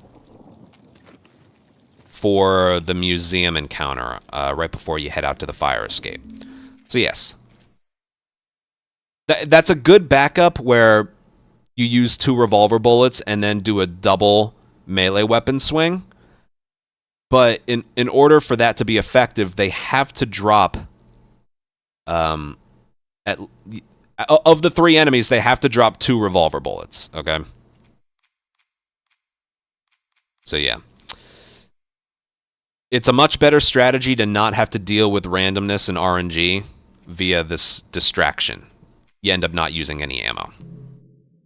So. Which way we going, Tess? Capitol building's in this direction.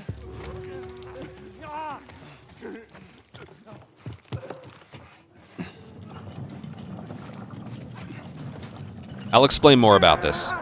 Okay, I got alerted early, so we'll see if I make it out of here.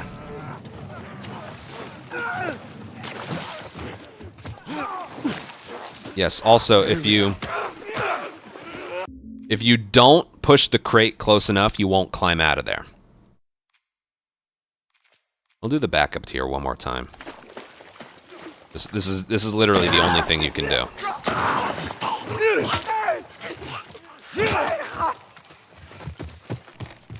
And see, they only dropped 1. If I have 2, yeah, I'd be kind of screwed at that point.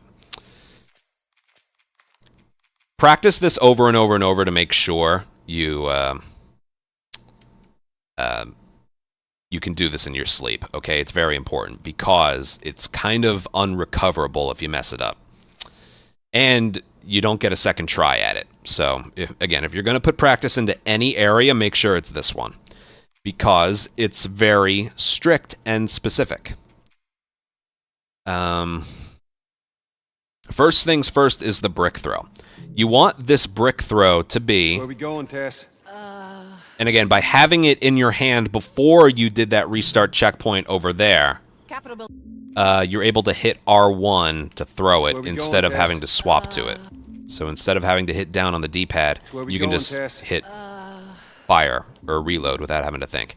Now this brick is going to be thrown in between the ledge and that window. So somewhere in between Where we going, Tess? there and there. So like right there. Capitol building's in this. Okay. And you got to do it while you're running. If you throw it Where we going, like Tess? there, the far one doesn't get distracted. Building's in this direction. See that? Everyone got distracted except for that one. See that?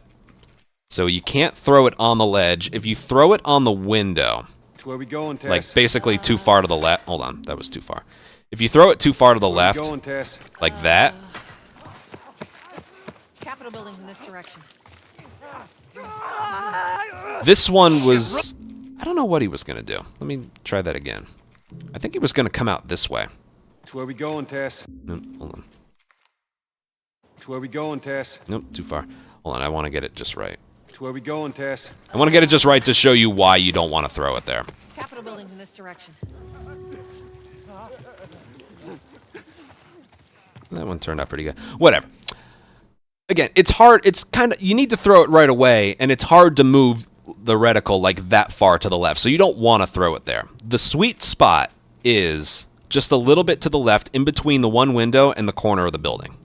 Where we going, Tess? Right there. Right there is good. You can even get away with, I would say, Where we like, going, Tess? right there. Like, that may have hit the corner. Capitol building's in this direction. All right, that wouldn't have worked, but Where we going, Tess? right there, that would work. Capitol building's in this direction. And as for the movement, what I do there, when you throw it, if you Where we going, Tess?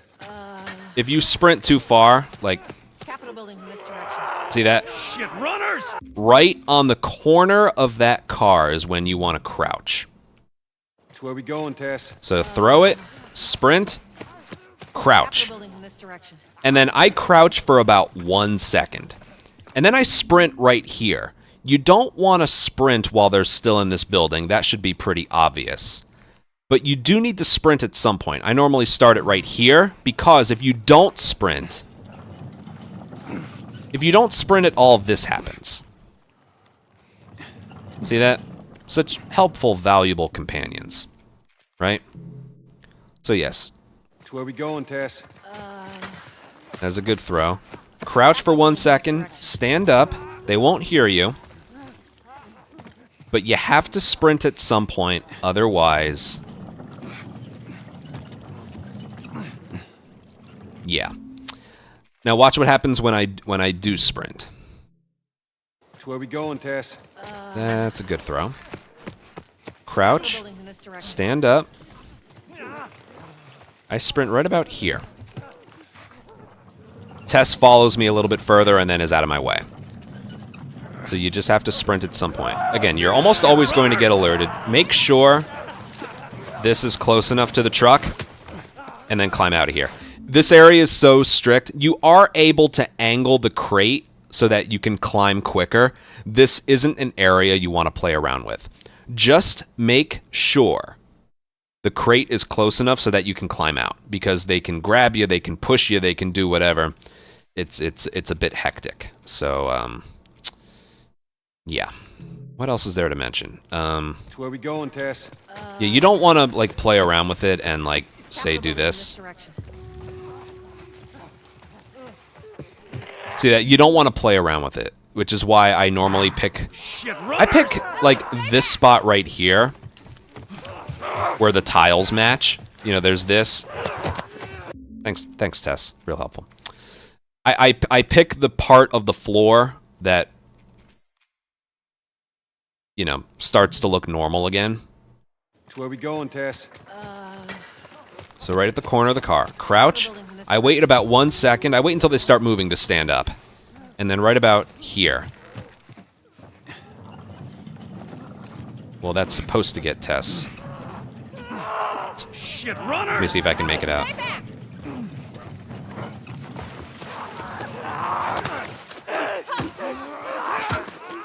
Can I make it out of here? That was weird. If Tess didn't block me, I would have made it out of there. Yeah, Where we going, Tess? the strat's like that. Okay, so crouch. Building's in this direction. I stand up when I see them starting to run away. And then sprint. Hit triangle. And then she moves out of your way. This should be Shit, good. runners! Stay back!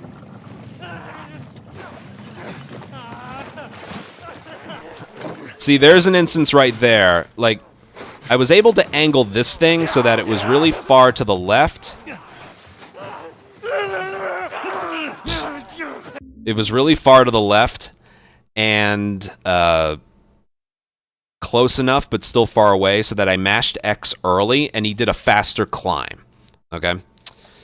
Alright, that's just about everything there. Again, when I explain it, the strat sounds easy, right? Make sure brick is in your hands, hold sprint forward, throw it there, sprint, crouch, In this direction. stand up, sprint, triangle, Tess is out of your way, and then just place it in a spot where you can climb out of here early. Shit, runners! Stay back. Now, you'll have a higher chance of climbing out of here doing the quicker climb animation like this, the further to the left the crate is. There's some rubble, and the crate can be angled a little bit higher off the ground. The further left you place it, that's what's causing this. But yeah, just focus on climbing out of here. So if you want to try and get the fastest climbing speed here, just before you let go, make sure it's close enough to the truck, but move it to the left as much as you can. It angles it a little bit further. The left side of the crate is a little bit higher off the ground because of some rubble that's there. All right, now the other problem. Let me see if there's one more problem with this area. Let me see if I can show it off. The runners don't despawn behind you. If you hit triangle while the runners are still active, you soft lock. And as you saw from the attempt before, they can climb back up and get you. So yes, if the... Oh, I think one's coming. Uh-oh, here he comes. Yeah, we're soft locked, and there's nothing you can do about it. I want to see what happens if he kills you. Let's see. All right. Man, we are really stuck here. I never played around with this more. Let's just see what happens. Yeah, we're stuck here until we die. Let me see where it places you. Tess. Let me see where it places you. Probably back in front of the building with the runners in it. Let me just see real quick. Yeah. Which, and then you, of course, backup strat.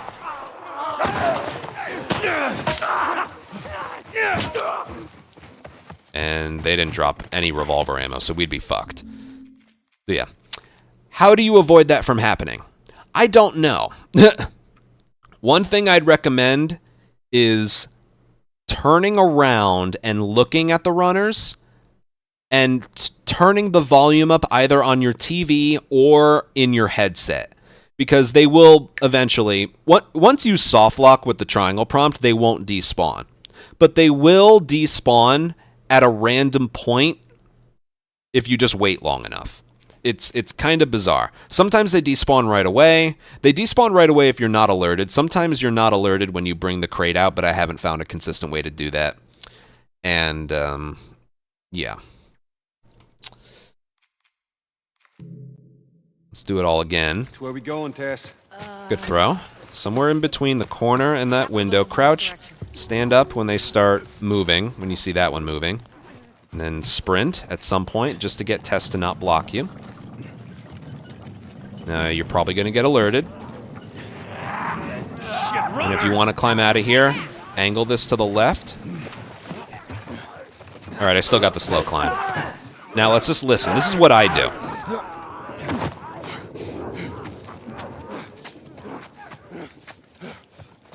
Alright, I don't hear them anymore. In we go. Alright, yeah. The area will work. As long as they despawn and then you hit triangle, the area will work.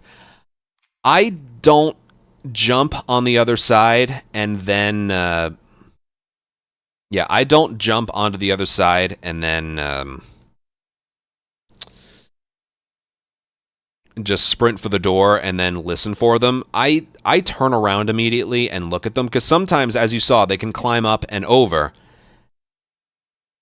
And using your ears just sometimes isn't enough, because then sometimes they'll just stop making noise, but they're still there. It's better if you just turn around, okay? So I'll do this maybe 1 or 2 more times. Which way we going, Tess? Let's see if that throw works. That was further left than I wanted. Capitol building's in this direction. That still worked. See that? Somewhere in between those 2 spots. Corner of the building and the window.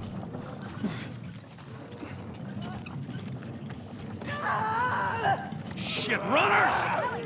Let's see if this works. Yep, it worked. Again, when it's cutting it that close, you don't have to worry about the climb. Just make sure you get out of here.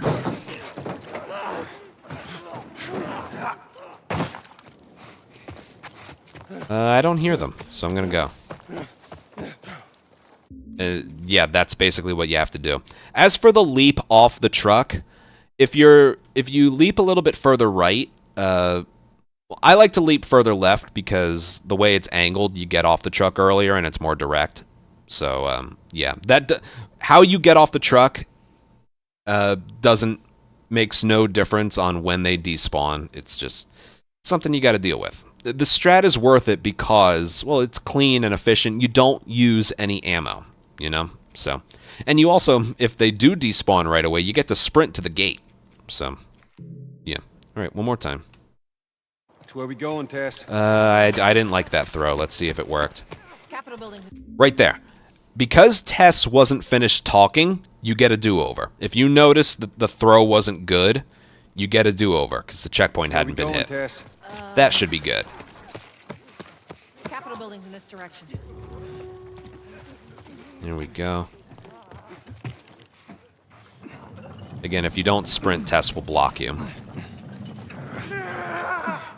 Shit, runners! Alright, she blocked me twice there, so this shouldn't work. Let's just see.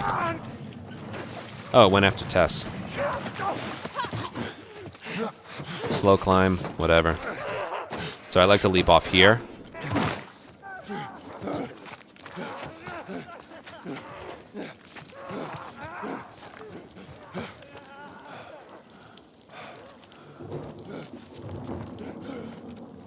Alright, see how they took a long time there? I don't know why. It's one of those things, man. There's no explaining it, controlling it. It's an unknown. Maybe we'll find something in the future, but yeah, I don't know. We didn't have to deal with this problem when we... An old strategy was to kill all of them and conserve a little more revolver ammo in the downtown fight. But the cleanliness of this strategy is too good. We end up doing the downtown fight a lot faster using 4 bullets. And, yeah. And I was going to save this until for another video, but I'll mention it now. On PC, even if they're active, the triangle prompt shows up. So this is a console problem. All right, one more time. I think. Where we going, Tess? Good throw. Crouch. Capitol building's in this direction. Stand up. Sprint. Don't let it bump into Tess. That was an early alert. I don't like that. Stay back! So we're really rushing here. We're rushing. Alright, that's okay.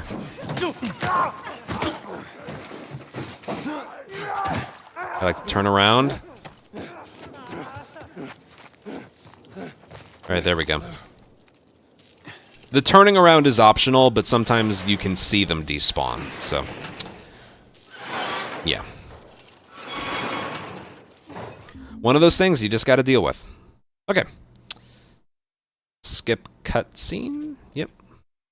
There we go. Yeah, that wasn't a cutscene in the original, but it is here. Everyone's always asking, like, how come remake times are so much lower than the original game's times? Well, one, right now, the timer wouldn't be counting. And two, there's probably, like, maybe 5 or 6 or 7, I don't know how many, extra scenes that you had to watch on the original, but just aren't counting during this. Like the Jimmy cutscene in the intro, that one right there, when you're introduced to the clicker in the downtown building. I know when you make it indoors with Maria right after you get in the dam, that's a cutscene in this game. When Henry abandons you, that's a cutscene in this game. All of those weren't cutscenes in the original, so that's mainly where the time save comes from. I don't know. We never timed how much time it saves, but it's got to be like 5 minutes or something.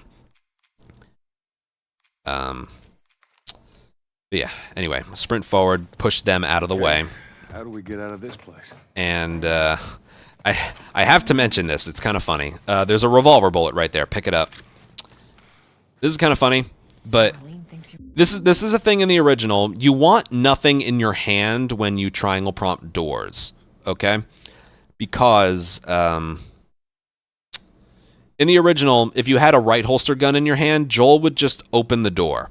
But in this game, you have to have nothing in your hands if you want to open the door. But what's even extra, like, if I hit triangle here, Joel will spend time putting his gun away and then open the door. But what's even more stupid, watch this. The gun's in his right hand. Well, how were you bitten? Triangle prompt puts the gun away. I'm going to open the door with my left hand. That makes no sense. I need to have nothing in my right hand to open the door with my left hand? Doesn't make sense, right? Doesn't fucking make sense. But whatever, it's pretty much with every door. Make sure there's nothing in your hand. If there is something in your hand, do a swap right before, like this. Find out. See that? Anticipate the putting away of the gun. Anyway, you don't have to worry about that if you don't select anything. How do we get out of this place? Let's find out. But you do want to pick up this revolver bullet, and then after this door you can reload it. And this climbable thing right here. I think just like before, yep, you want to avoid that by doing this. Sorry. Go, as you can tell, the floor here is angled, so just run a little bit further and then hit X. He climbs faster, okay? It's stupid animation. Crouch, and we go. You don't need to have anything in your hand prior. Sorry, go, go, go!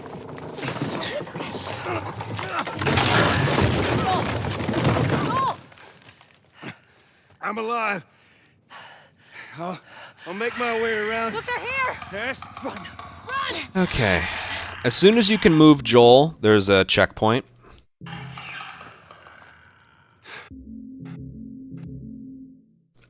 Yeah. This doesn't count as an encounter just yet, but as soon as you notice Joel going to aim while you're holding aim, again, you can also use the autosave thing there. Restart checkpoint, and it will place you right here instead of being over there. And you're already facing where you need to go, so it's worth it. Okay, I made a save file, so we can just do this as many times as we want. Tess. This is how you do it.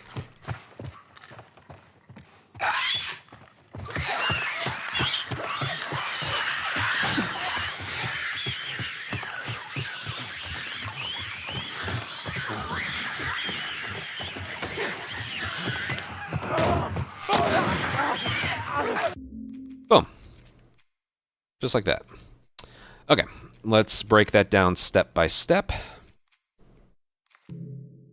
First things first, when you get here, you need to stop sprinting right here, because otherwise there's a clicker right here that hears you. Okay?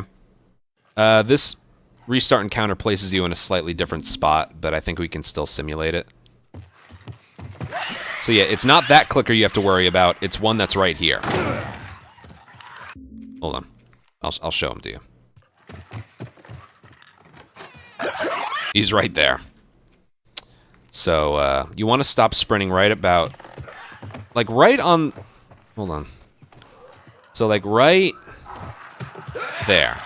Like, right through the door. You could also make it so it's, like, right there, but I do it somewhere over here. Just because it's... You don't want to lose the whole attempt to that, you know? So, like, boom. And then this guy... Right as he's about to get alerted... And then right here, make sure you let go of sprint at some point, because I guarantee you when I get on the other side of this door... Yeah, there's some tired sprint at the end there. So let's go back here. I'm trying to think what else. Yeah, you don't want to sprint too early. The reason you need to wait is because Well, clickers are a lot faster in this game compared to the original. So you need to give yourself some more room to work with. And also, here, I'll show you something. So let go right there.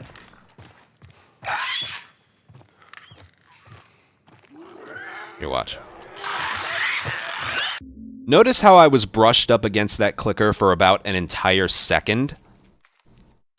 That's because, you know, they do this long drawn out animation like, I see you. And then right there is when they actually start flailing their arms and then moving towards you. But during that, like, I see you animation, you have about 1 second where you won't die if you're touching them.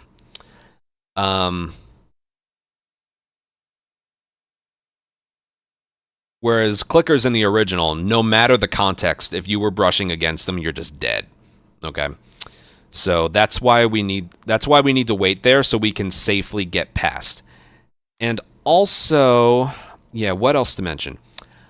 Even though you don't have anything in your hands, the moment you are alerted, Joel takes out his revolver.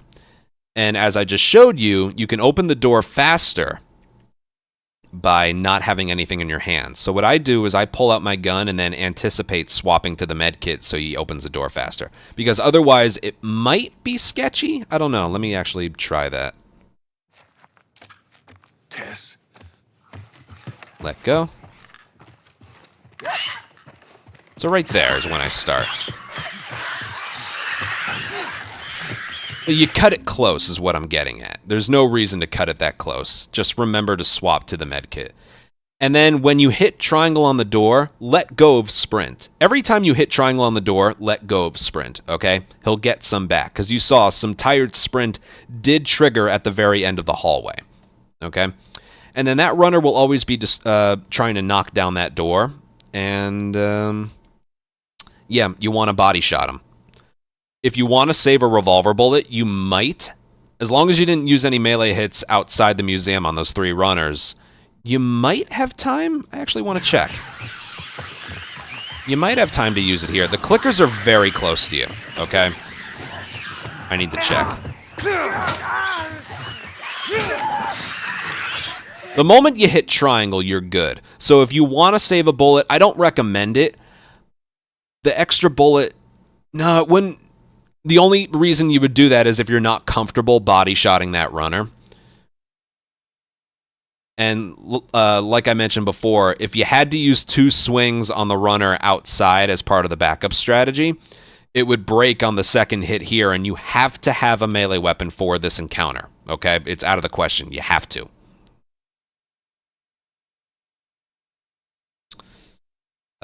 Because it has a nice flow to it. So yeah, and what else to mention? Yeah, you basically need 3 revolver bullets for this encounter. And yeah, that's pretty much it. Again, killing this, as long as you didn't use your melee hits outside the museum on those 3 runners, you can do those swings here, but I gotta warn you, though that clicker behind you is very aggressive and fast. Like here, I'll see if I can... Like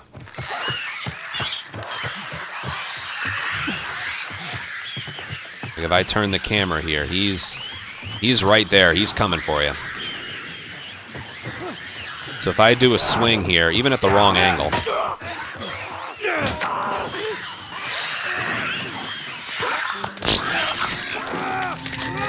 That was dumb. He hit triangle for the bullet instead of the door. I want to try that again and see how close we can cut it.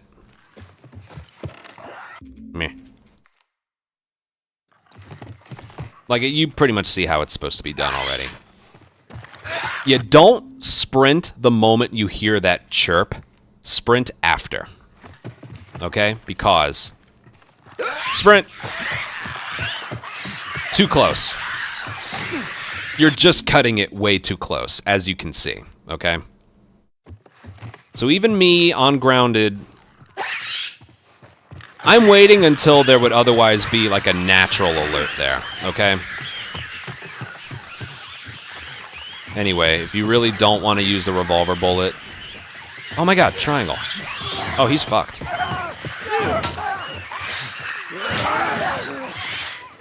But yeah, the moment you hit triangle, you are safe.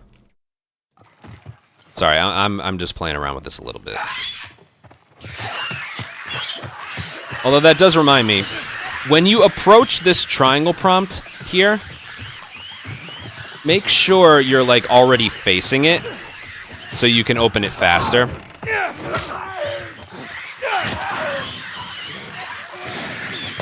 Okay, the triangle prompt just disappeared when the clicker got too close. It probably has like a radius, like a clicker or a runner can't be within a certain distance to open the door. But yeah, that's not even the strategy anyway. Let's go from here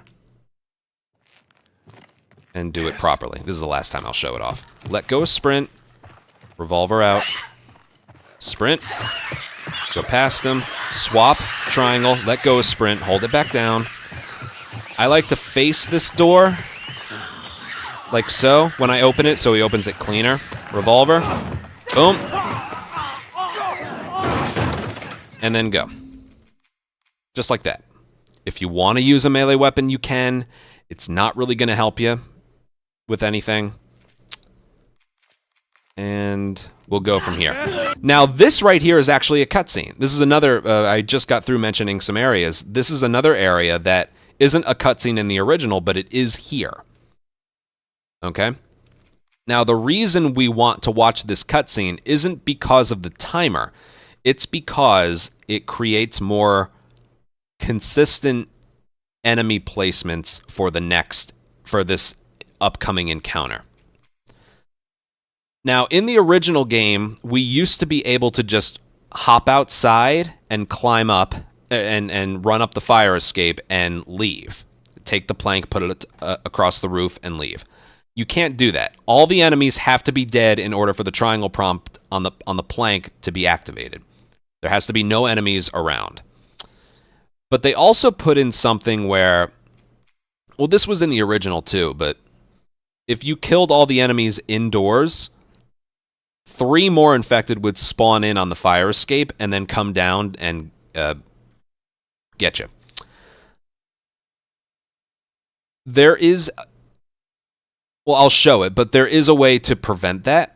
If you, I think it spawns in on the second runner that you kill in this area. Someone correct me if I'm wrong because it's been a while, but I'm pretty sure it's the second, like once you're able to move Joel, once you kill the second runner, or it might be the third.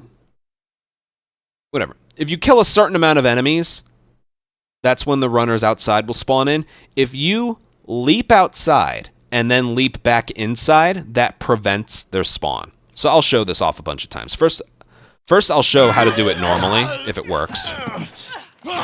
And I'll show you why you absolutely need a melee weapon here. Guys, get in here!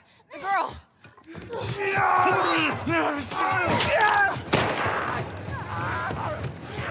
It's for that kill. Okay, so that's it. Everyone's dead. Now notice how there's no runners here. No runners. I'm going to do the same strategy again. By the way, when you make it outside, restart checkpoint, it puts you on the roof. And you can tell you hit the checkpoint because it goes from checkpoint and encounter to just checkpoint. I'm fine. Anyway, Guys, get I'm in going to do this here! again. The girl!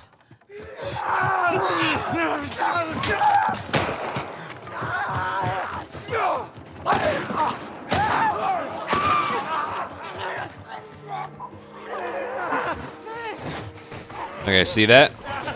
There's 3 more infected that just spawned in.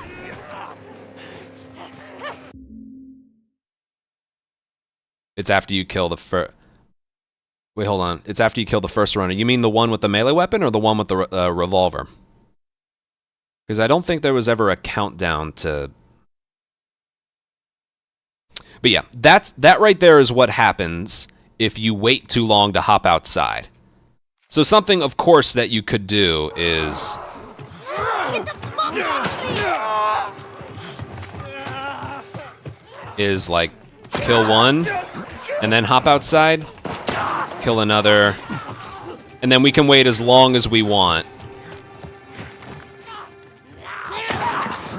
And they won't spawn in. So basically, at some point, hopping outside, then hopping back inside is a way to prevent those 3 runners from spawning in. So yeah, and after you kill that first, I don't know if you noticed. Actually, here, I want to point this out. But there's quite a few different things of RNG that we'll talk about here. But the reason you want to do this from, like, your first time here versus the second is because you see that fast swing right there? When you brick or bottle someone and then melee weapon swing them, it's an insta-kill. But the swing animations can be different. There's the fast right-handed one, there's one that's over the top, and then there's a left-handed one that's really slow. If you do this first try and you do it just like that, you'll always get the fast right-handed swing. Guys, get in here! The girl. Like so. See that? It's super fast. You swap to a revolver and then mash triangle. You get a bottle that's right next to you as well. But if you do it from here, if you do it from a restart checkpoint, the swing won't be the fast one. And then these enemies are like right on top of you. That's why, thankfully, the timer isn't running. Like, again, this right here is a cutscene, but the timer isn't running. And we don't watch this one out to save time like we did in downtown and other areas coming up later. But it's more for the strategy. You pick up that bottle, you throw it at the runner, you swing, you'll always get that fast swing. And then you can get in position to kill all the runners with the revolver. The fastest strategy is you run towards a window. You go 1, 2, 3, leap out, and hopefully you did it fast enough to where the runners aren't, or the runners haven't spawned in. Because the countdown for when the runners spawn in happens after you kill the first one with the revolver. The second one in total. Again, we kill that one with the melee weapon. We run to a spot. The moment you kill your first one with the revolver, there's a countdown. And when time runs out and you haven't made it outside yet, those runners will spawn in. That's why you want to put yourself in a position where it's like 1, 2, 3, leap outside. If you're not comfortable, again, there's nothing wrong with killing 2, leaping outside, and then either trying to shoot the third one from outside or leaping back in and shooting it. And even though a checkpoint is hit the moment the last one is dead, if you restart checkpoint after they're all dead and the encounter is considered over, if you restart checkpoint when you're indoors, it will place you indoors. If you're outdoors, it will place you on the roof where you need to be. So, yeah. Also, I should mention, I should start with this. The bottle throw and swing have to be back-to-back, okay? You sprint in, pick up a bottle that's there, throw it, and then mash square. There's a mechanic in part 2 where if you throw a brick or bottle and then immediately mash square, you end up with a very quick kill. That isn't quite in this game, but you want to do that same thing, okay? Because if you throw the bottle, I think this is still the case. If you throw the bottle and then swing later, something breaks here. I'm pretty sure. Watch. So I'm just going to throw it. Well, you just don't get the fast one. I remember there being something a little worse. Alright, I don't know where they all are. I'm just improvising here.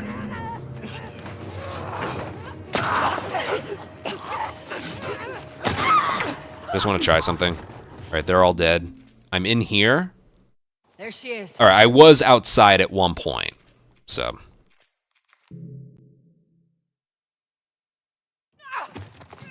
I actually want to play around with that. Okay. If you do it from here, you're guaranteed the quick kill, but it has to be like this. So I'm sprint, run forward, pick up, throw, mash. It has to be like the inputs have to be consecutive in order to get that fast swing. And you want that fast swing just so the runners don't go crazy. Because one of the runners sometimes decides to go after Tess, and she's still like in this area. So if you're going to practice one thing over and over, make sure it's the throw, like pick up, throw, swing, all back to back to back. This is why we absolutely have to have a melee weapon here, okay? Get in here! The girl! See that? I got a bottle. I come this way. I want to check something. All right, so I prevented the runners, and I killed them. But if I checkpoint here, yeah, it places us here, and then right there, there's another checkpoint There she is. that places you up here. So when you do a restart checkpoint, I mean, that's not the worst thing in the world to be placed there and then hop outside, but you may as well while you have some sprint with you. If you do the hop outside, hop inside, kill, make sure you hop outside before you do the next restart checkpoint. One of those things, okay? What else is there to mention? Yes, okay. The next thing to talk about is, first of all, it doesn't matter if you have 0 revolver bullets leaving here. It does not matter at all, okay? You can approach Bill's upside down trap with 0 revolver bullets and it's perfectly fine. And we don't use any ammo in Capital either. You can technically use nothing at all in Capital and you're okay. Okay, what to mention? Right. I'm going to talk about just the different places the runners can be. Okay?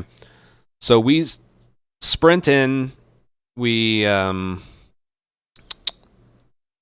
bottle, throw, swing, keep sprinting forward, swap immediately to the revolver so you can get a bottle, which we may or may not use. It's there, and we don't slow down to pick it because he's putting the melee weapon away as he's swapping to the revolver, so he's not like picking it up. It's one of those things, it's teleporting to his inventory. And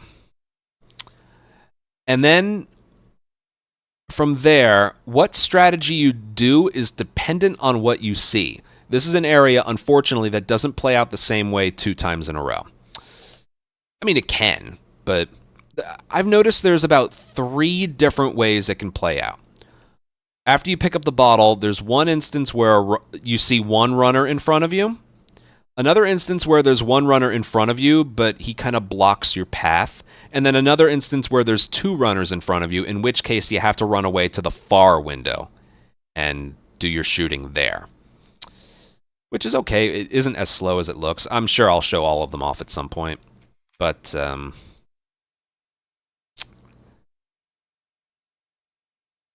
yeah. If you get the instance, which is I would say is most frequent, you sprint forward, you run past a runner, get to the window. One of the runners will go after Tess, and that's the one you want to kill first. So I'll show that we might be here a while, just showing all this off.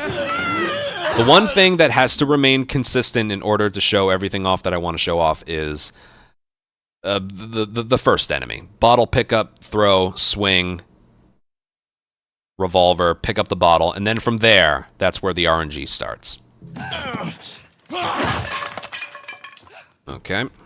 I'm fine. Guys, get in here! So let's just take a look at what we see.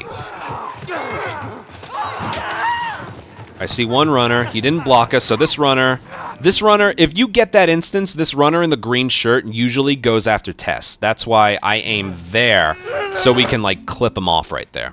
I want to see something real quick. Alright, whatever. Yeah, you always get that over-the-top swing for some reason. So I'm not going to be doing this encounter from a restart encounter, because it's not going to play out the way it does in a run if you do it from here. We're going to do it from here every single time, okay? Guys, get in here! The girl! See that? Okay. 1, 2, 3. And right there. There's a specific... I think it's when he's like halfway through the window. He'll... the checkpoint will be hit like that. There she is. That's our... So, yeah, there's that. I'm waiting for the instance where... let me see if I have it in my record. Hold on.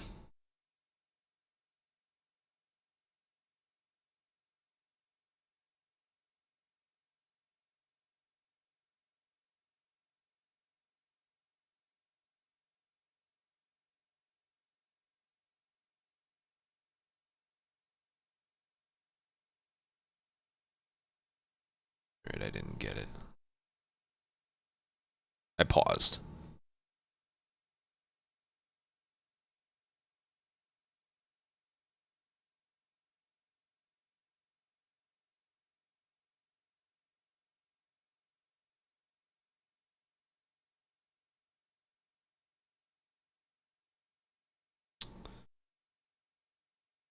I'll get one. Hold on.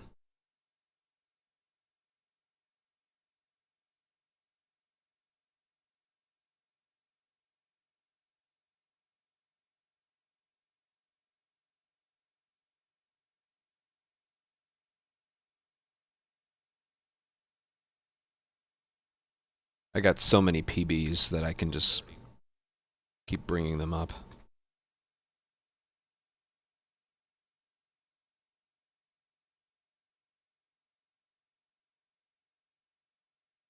Nope.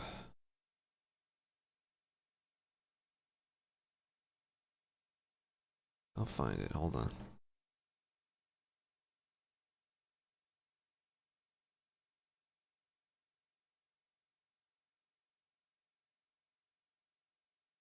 Jeez. I got bad RNG for a long time.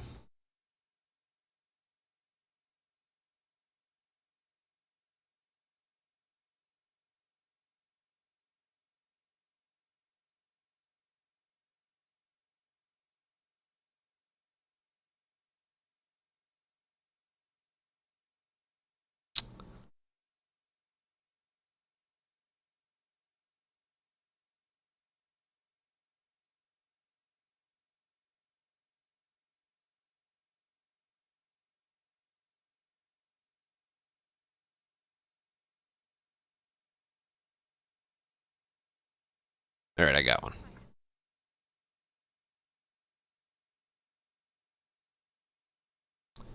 Okay, here. I found a old PB with the example that I'm trying to show off. So this is, I wouldn't say the most ideal, but it's one that, again, there's 3 different ways. There's 3 different ways this encounter can go. Guys, get in here! The girl! This one happens pretty frequently. Okay, so you make it past this runner, and then look at the one in the back. That was a perfectly performed encounter. But notice here. This runner isn't coming after me. It's going after Tess. So I deal with this one first.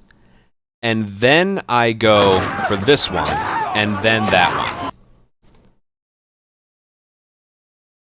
So that's what I'm always looking out for, because if you lose that first runner, he just goes off behind the walls, and you end up losing so much time going after him. And Tess doesn't deal with him, and she won't deal with him. She might punch him, but because there's a wall there, you can't look at her kill him, so she won't kill him right away. So you got to kill him and then do a restart check. If you lose control of him, you lose so much time here. And there's another instance that I don't think I've shown off yet. I talked about sometimes you get to this point right here, and there's like 2 runners in your way. See that? If you see a second runner right there, the strat isn't going to work. So you run over here, go 1, 2, 3. Pretty much the same thing, you just do it from a different window. Okay?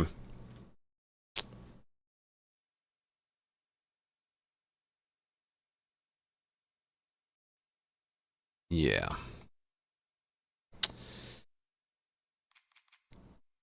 The other instance you see is you see one runner in front of you, you turn around, and both those runners are coming after you instead of one runner going after Tess.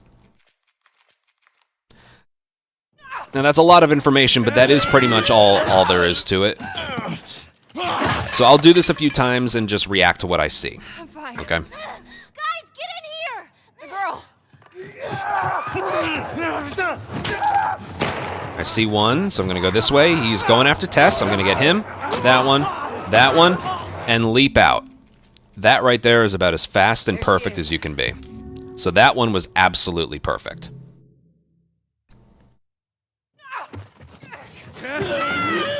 Let's do it again and see what the game gives us this time. Might be the same, might be something different, but I think you're starting to get it. Guys, get in here! The girl! Okay. Triangle, throw, swing, swap to revolver. I see one in front of me, run past him. He's coming after me, so I'm gonna boom, boom, boom. Make it outside fast enough. Okay? And you're good. That was perfect as well. Restart checkpoint, it'll send us upstairs. And then there's the other instance right there where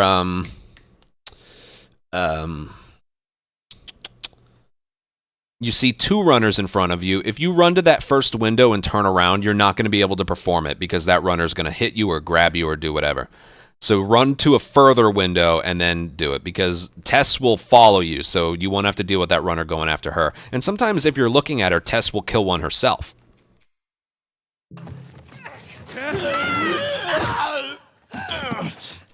Those are pretty much the only three things I can recall happening. Guys, get in here! The girl! Boom. I see one runner. He's going after Tess. So 1, 2. If you're uncomfortable with that shot, you can do this. Again, that comes with a comfort level, okay? That obviously is not faster.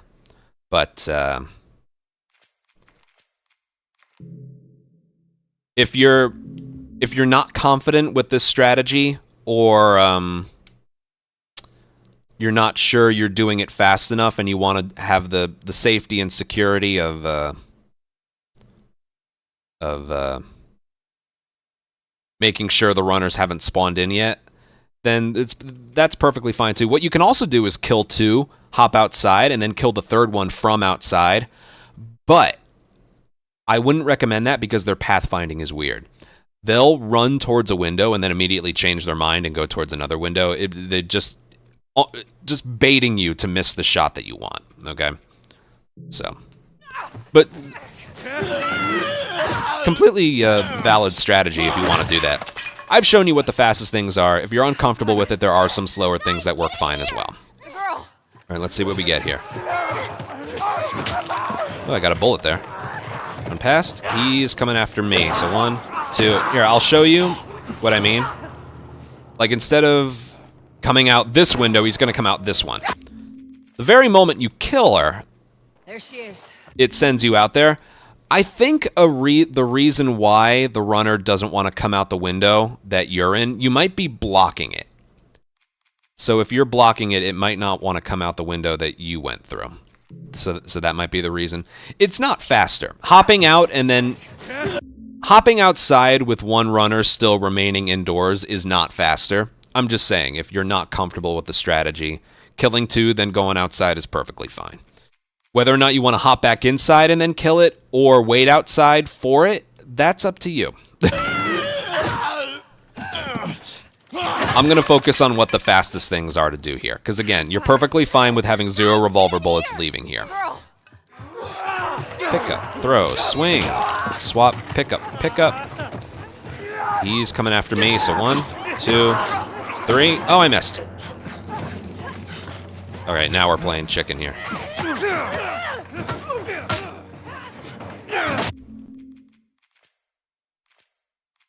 That would stink. Yeah, if you miss a bullet, you're kind of screwed there as well. Well, I guess the blocking window theory is out because I climbed into the window. At the same time, he climbed through the window. So it just.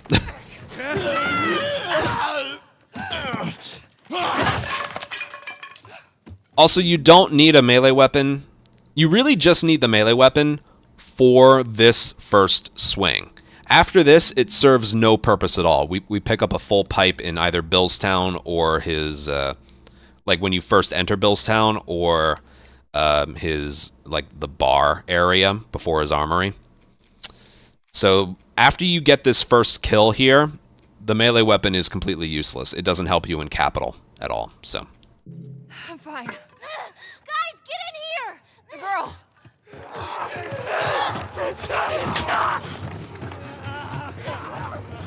3, 2, 3. I missed again. Here, you know what? Here, come on out. Is this game for real? Did it really just do that to me? Wow. This game isn't this game amazing? It has iframes in terms of, like, not bullets, but melee combat.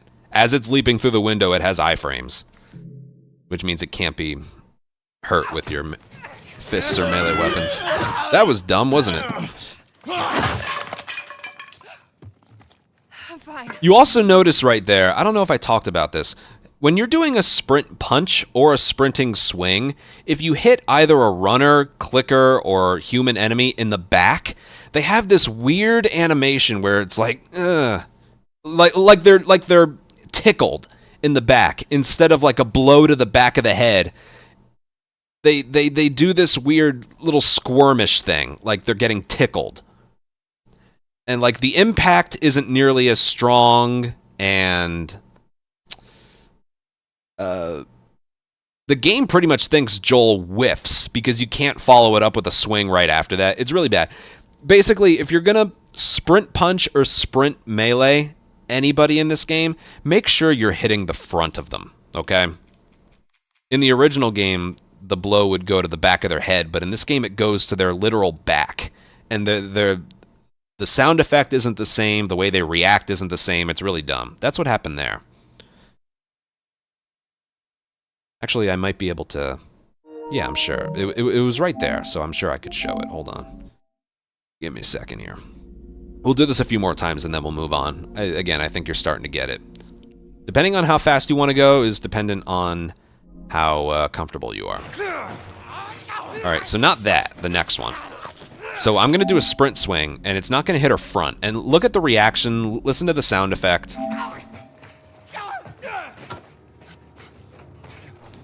And Joel took forever to start swinging again because the game basically considers that a whiff. You're not able to follow it up with a swing right away.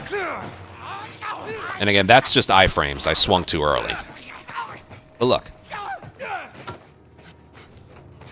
I don't even know what that animation is from the runner. It's the same as a person, where they look inconvenienced by it, like their lower back got tickled or something.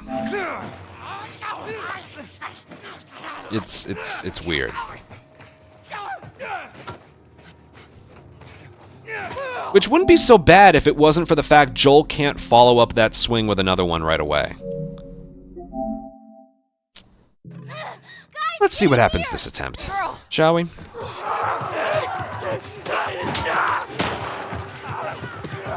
Oh, there we got him. That was perfect. But did you see how instinctively, you have to aim, when you turn around, you have to aim towards that one runner in the green shirt. Because if you lose him, you're out a lot of time, okay? Because remember, you still got to hop outside and then go back in for him. And he's made up his mind. He's going after Tess. So that was a good performance there. So always aim there. If you notice he's not going that way, then put it back towards the right and go for the runners.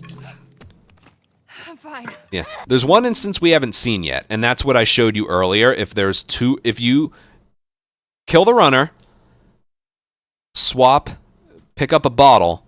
If there's two runners in your, like, you notice there's two runners in your way, you got to run towards the far window, turn around, and then body shot 3 of them. Guys, get in here! The girl! We haven't seen that one yet here, but... Oh, I missed. Whatever. Back up.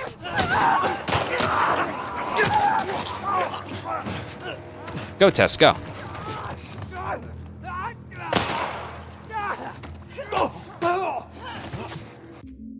Boom. Back up. Okay, that attempt, the bottle missed. I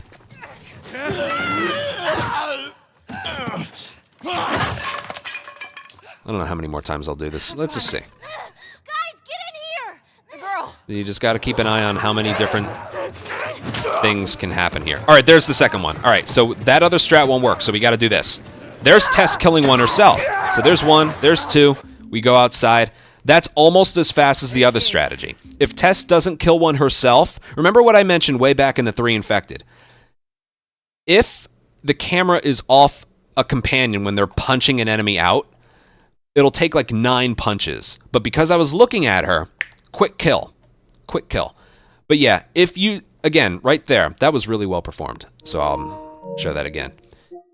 If you run forward and you notice there's 2 runners in front of you, you can't do that strategy from the window that we normally did it from. In front of the window that we normally did it from. Here we go. See that? There's 2 in our way. Guys, get in here! So the strategy won't work anymore by going to the window to the right. Get the bottle. So we run over here, get in front of a window as well. Tess killing that one isn't consistent. But if she does, leave her be. Get that one. Get that one. We'd use the 3rd revolver bullet on the last runner if he wasn't there. Or if Tess didn't intervene. I will do this all one more time and then we'll move on. And funny enough, that bottle we pick up, we don't actually end up using it. But it doesn't hurt to have, just in case something happens. We use that as a just in case. It's not mandatory.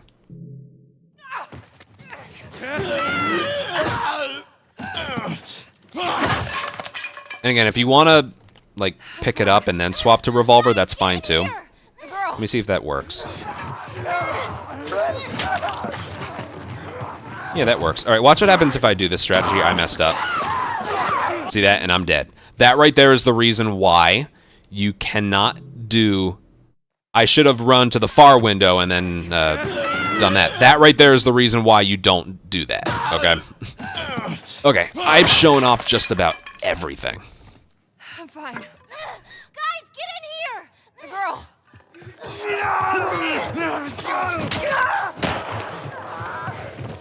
Oh, boom, boom, boom. Beautiful. Now, the actual checkpoint for being outside is about halfway through the window. But, yeah. There she is.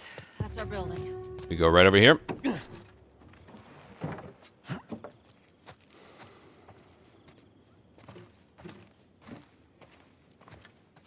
We gotta find a way across. Triangle.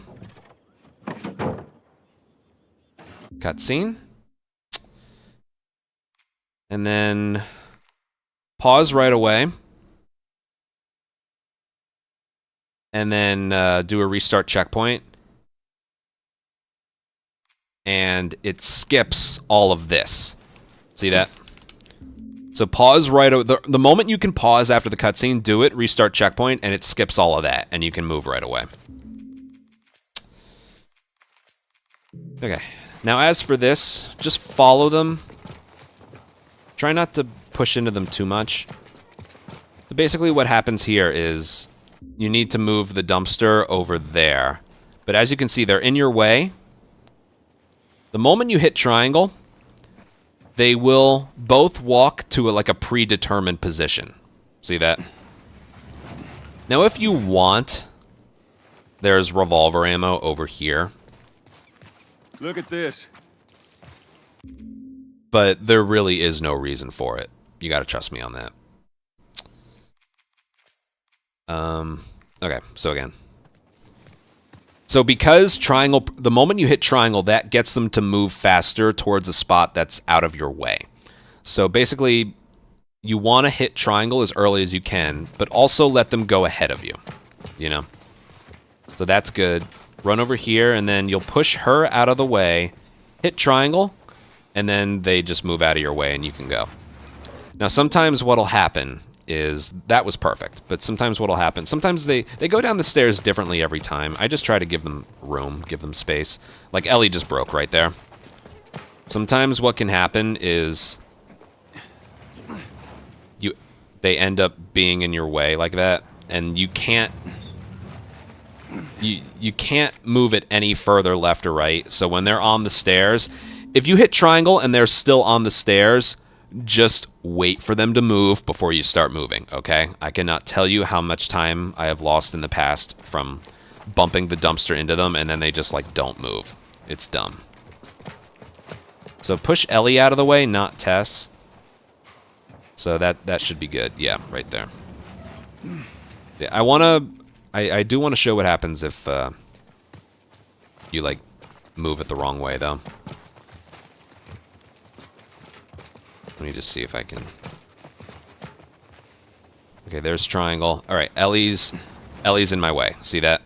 And then you really want to avoid that. So what I should have done there was just wait until Ellie reached the bottom of the stairs and a little bit past me before I started moving. So again, when you get to the second set of stairs, you do hug the left wall, like so.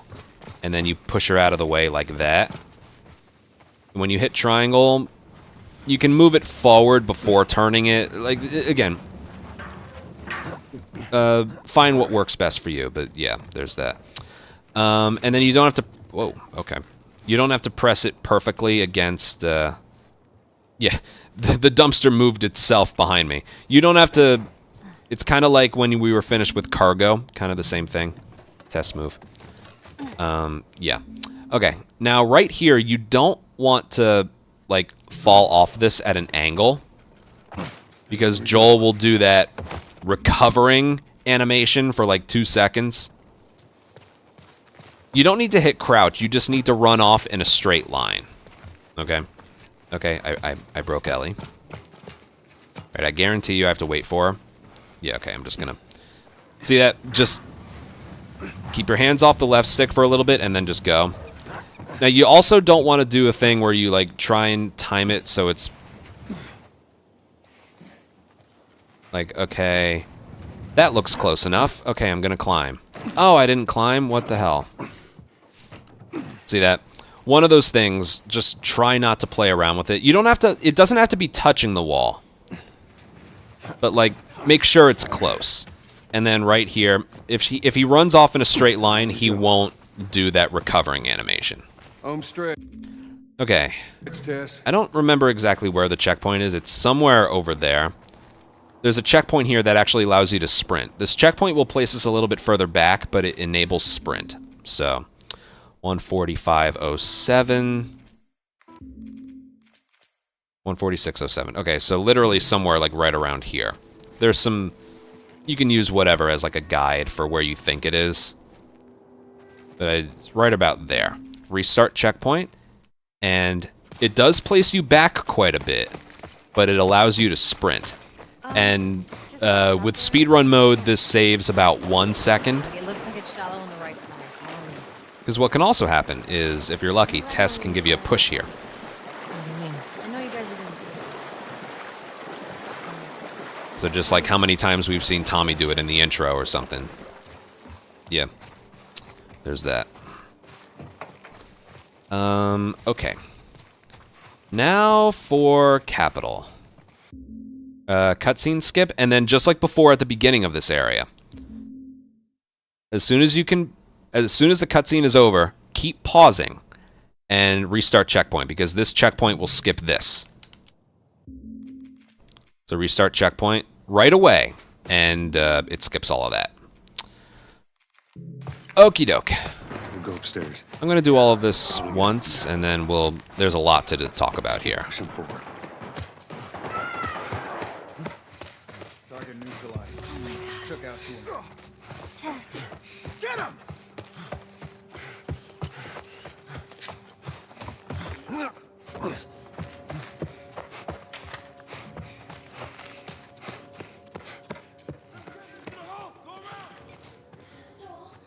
I got this.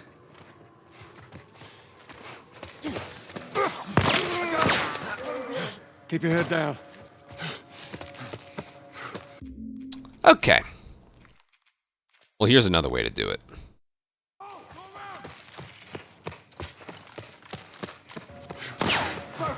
Put him down! I got him! Cover the exit! That way is more risky, but it's faster. Okay. Where to begin? Let's start in the first part. So we did all of that. Notice how I picked up the rifle. We need the rifle there before the soldiers come in. Just keep pushing forward. However, you need to be in an alert phase. Took out 2 of my men. You need to be in the alert phase in order to pick it up. Because otherwise, you get this.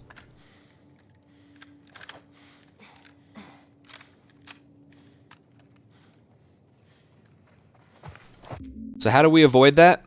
Basically by being alerted in the previous area and having full sprint for this area. I'll even show you.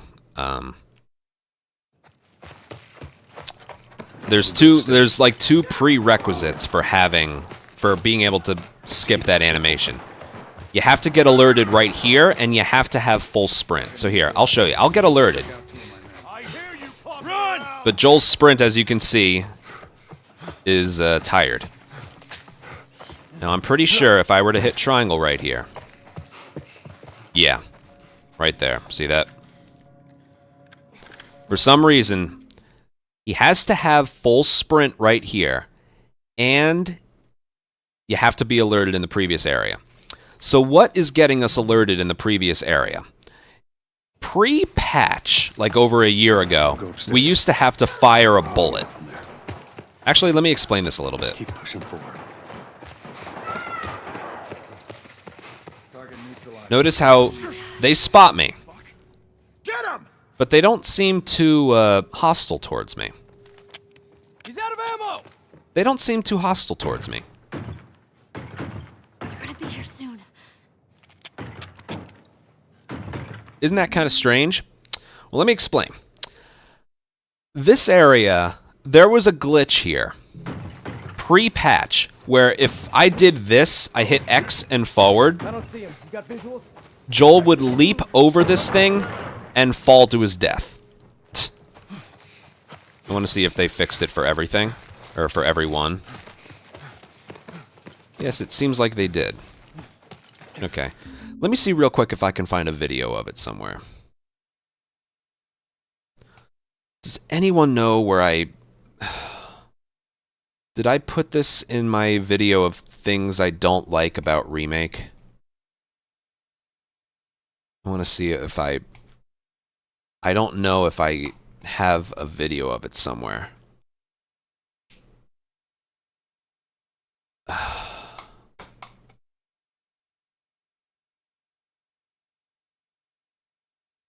Glitches, random uploads, let me see.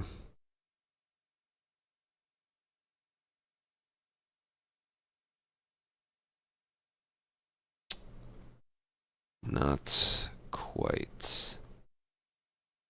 Let me see if it's in this video.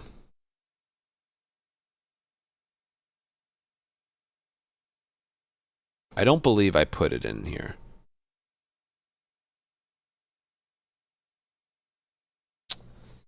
Hey everyone, I paused the recording. We're almost done with this one. Yeah, I don't think I put it anywhere in here.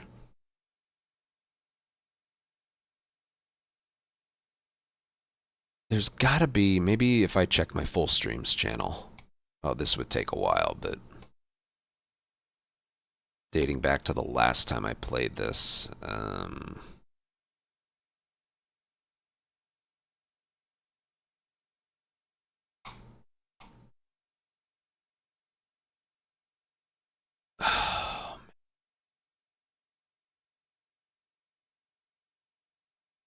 Maybe I fucked around here. You'll just have to give me a moment here.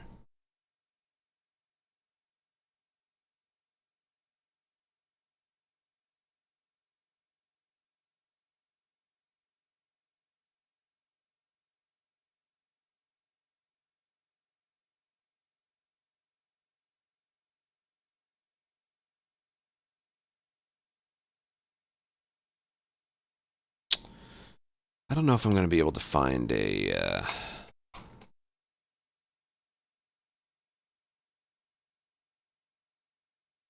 find a video.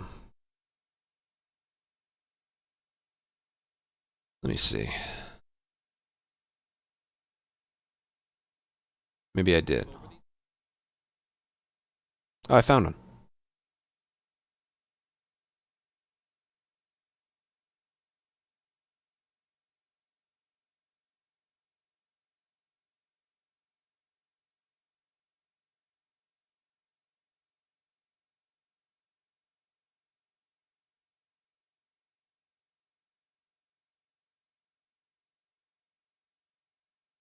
All right, by a miracle, I found what I was looking for. Here. This is actually from my old tutorial back in March of last year that I made for this. So this was pre-patch. Watch and listen. Naughty Dog never made these things unclimbable for some reason. Took out 2 of my men. Copy that. And you will die. Naughty Dog never made these things unclimbable for some reason. Took out 2 of my men. Copy that. And you will die.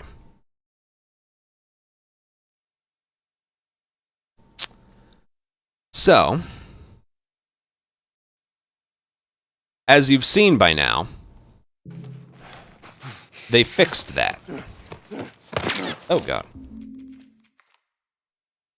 As you can see, they fixed that. That being said, I believe the way they fixed this is what causes this next strategy to work. So pre-patch, we used to have to go over here, fire a bullet, and then go to trigger the alert. And this doesn't work from a restart encounter, but it does work from here. Basically, I think the way that they made it so you can't climb it is they put some invisible barrier there, but... Watch this. You've already seen it before. For some reason, they can spot you, but they're not aggressive. I don't quite get it. See that? They're gonna be here soon. And that technically counts as an alert. And it's even one of those things, it doesn't work from a checkpoint. Took out 2 of my men. See that? Copy that. Tess. It doesn't work from a checkpoint. I can't do this. Yes, sir. They don't even hear that. So this strategy only works from here. We'll go upstairs. What do we got from there? Just keep So this is only a post-patch thing. From here, they will see you. However, they will only see you if you're far enough to the left. Even right here, they're not. You take out the door. They're not looking at me. See that? Yes, sir. So basically, okay, that's enough explaining. This is how it's done. And remember, we still need full sprint to be able to pick up the rifle as well. We'll go upstairs. What do we got from there? So this is how you do it.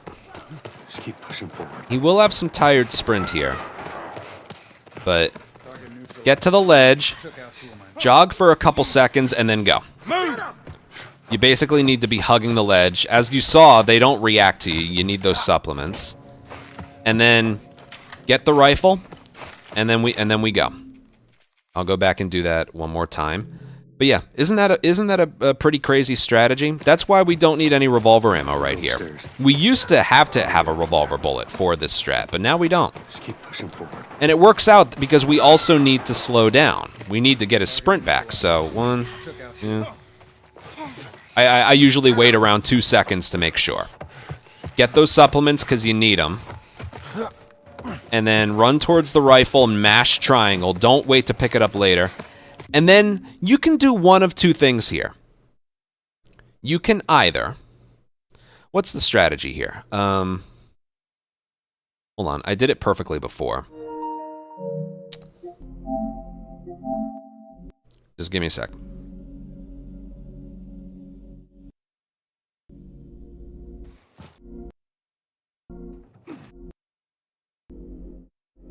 Give me a sec here.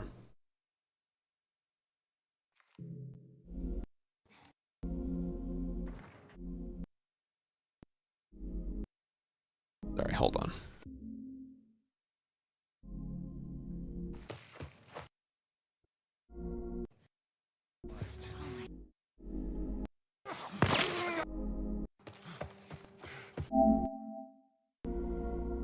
Alright, I found what I was looking for.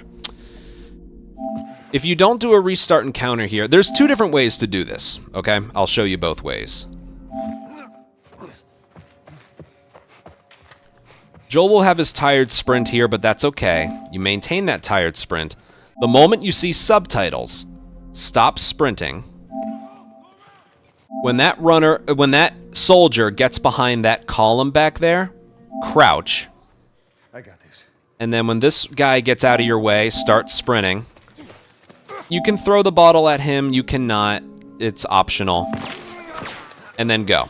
Keep your head And then right there, to avoid the long staggering animation, hit circle after you leap or while he's falling, like I talked about, and then go. So again, all together, it's mash triangle, tired sprinting, let go, crouch, I got this. sprint, optional bottle. I recommend using it on that guy, and go. The other optional thing is doing this. This one's, well, it's risky, but it's faster. Hit him down! I got him! Again, the bottle's optional, but yeah. Now there is some stuff to this. For one, you see me a lot of time point the camera down when dealing with human enemies. That's because if the camera is off of them, their aim is worse. Not significantly worse, but noticeably worse. So I always have the camera... The camera doesn't have to be behind them, it just has to be off of them. Okay? Now make sure when you're sprinting, you're not sprinting directly straight. Hit him down! I got him! Cover the exit! Alright, it worked there, but I highly recommend make sure you're not sprinting perfectly, like, straight, because then the game's gonna think you're sprinting directly at an enemy. So I recommend camera off of them and running left. That way it's more at a different angle. Ow. Like I said, this is faster, but riskier, okay? So yeah, point the camera away from the enemy and sprint a little bit further this way, just so you're not sprinting directly at him. After he fires a bullet at you and misses, you can point the camera up and start, heading towards the exit, and hopefully the soldiers run past you. That being said, the reason you also want to run this way is because if they were to spot you very early, like here, that soldier those two soldiers might be guarding this exit and start shooting at you early. So you want to make sure you're hugging the left wall for a little bit and then change direction. Okay, so I recommend like this. Hit him down! I got him! Cover the exit! Okay, I don't know if you saw it, but that guy was about to shoot me in front. The bottle got rid of him. So again, the bottle's the one we picked up in museum. Optional, like I said. I'll do this a few more times just to show you its consistency or lack thereof. Hit him down! I got him! Cover the exit! Yeah, bottle would have been good there. And we're not saving the bottle for anything, so you know what? I'm going to make a habit of using it here. Hit him down! I got him! Cover the exit! As you can see, risky. I'll do it one more time. I'm waiting for it to be, like, perfect. Hit him down! Ow. Ow. I'm waiting for a good one.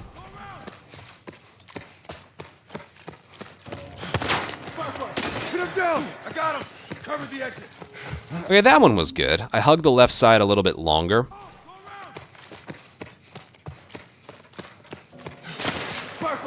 him down! I got him! Cover the exit! Whatever. Alright, yeah, so I hugged the left side there a little bit. I'll do it one more time.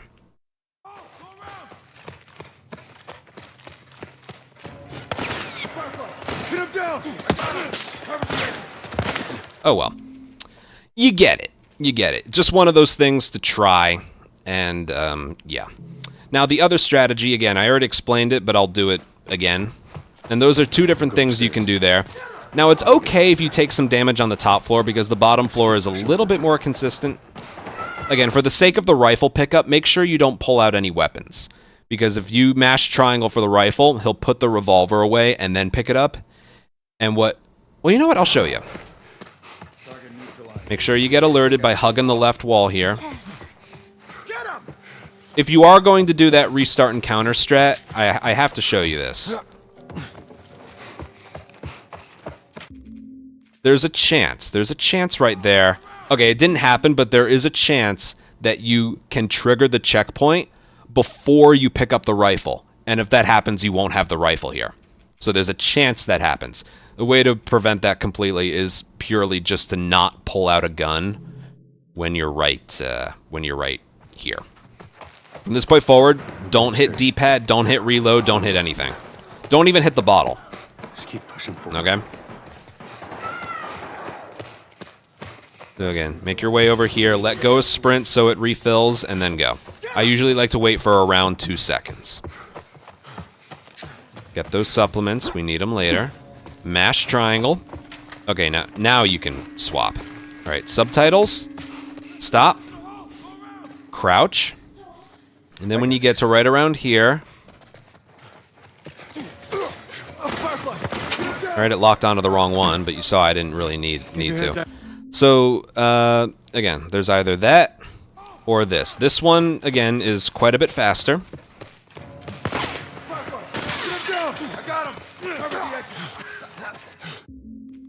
And it's what I personally use in my runs, but because it is faster. And wouldn't it be fun? That's kind of funny right there, because I didn't get shot in the risky strat, but I did get shot in the safer strat. So it's, yeah, speedrunning's weird. Okay, one more time. I'll do them both, and then we'll move on. Just keep pushing forward. Target neutralized. Took out 2 of mine. There you go. Remember, they're only facing forward, so you gotta not move too far ahead. Need those supplements. Get the rifle. It's okay that he has tired sprint. Let go. Crouch. Oh. I got this. What happened there? Pin him down! Got him! Cover the exits! Yeah, well, that works too. Whatever. Try and get this one to work.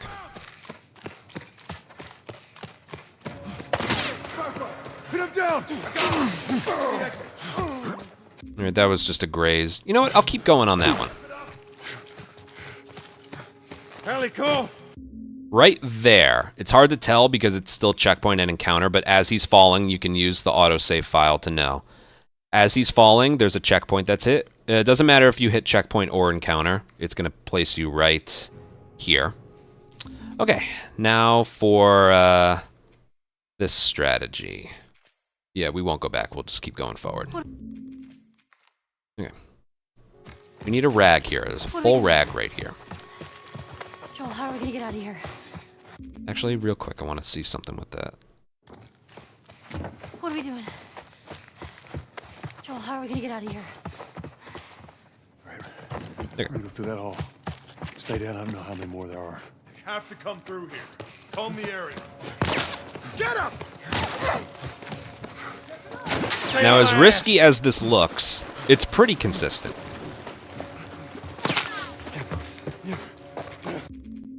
So again, as risky as this looks, it's pretty consistent. All right, first things first, you want to pick up this rag. Whether or not you pick it up doing a weapon swap or without anything held down, that's up to you. I personally use a weapon swap because I feel like he can pick it up from a little bit further away. Let me see. So there's nothing in his hand. Joel, how are we gonna I guess it doesn't matter. Okay. I used to always do it like this. What are we doing? Joel, how are we gonna get I feel out like of the here? movement's a little bit cleaner. All right, right here, you have to crouch. Because if you don't, Stay down. I don't know how many more there are. Check it out. there's, I hear him running! Yeah, there's that. Allie, get away from him! And he gets tired sprint right here. I usually like to let go real quick and then hold sprint for the remainder of it.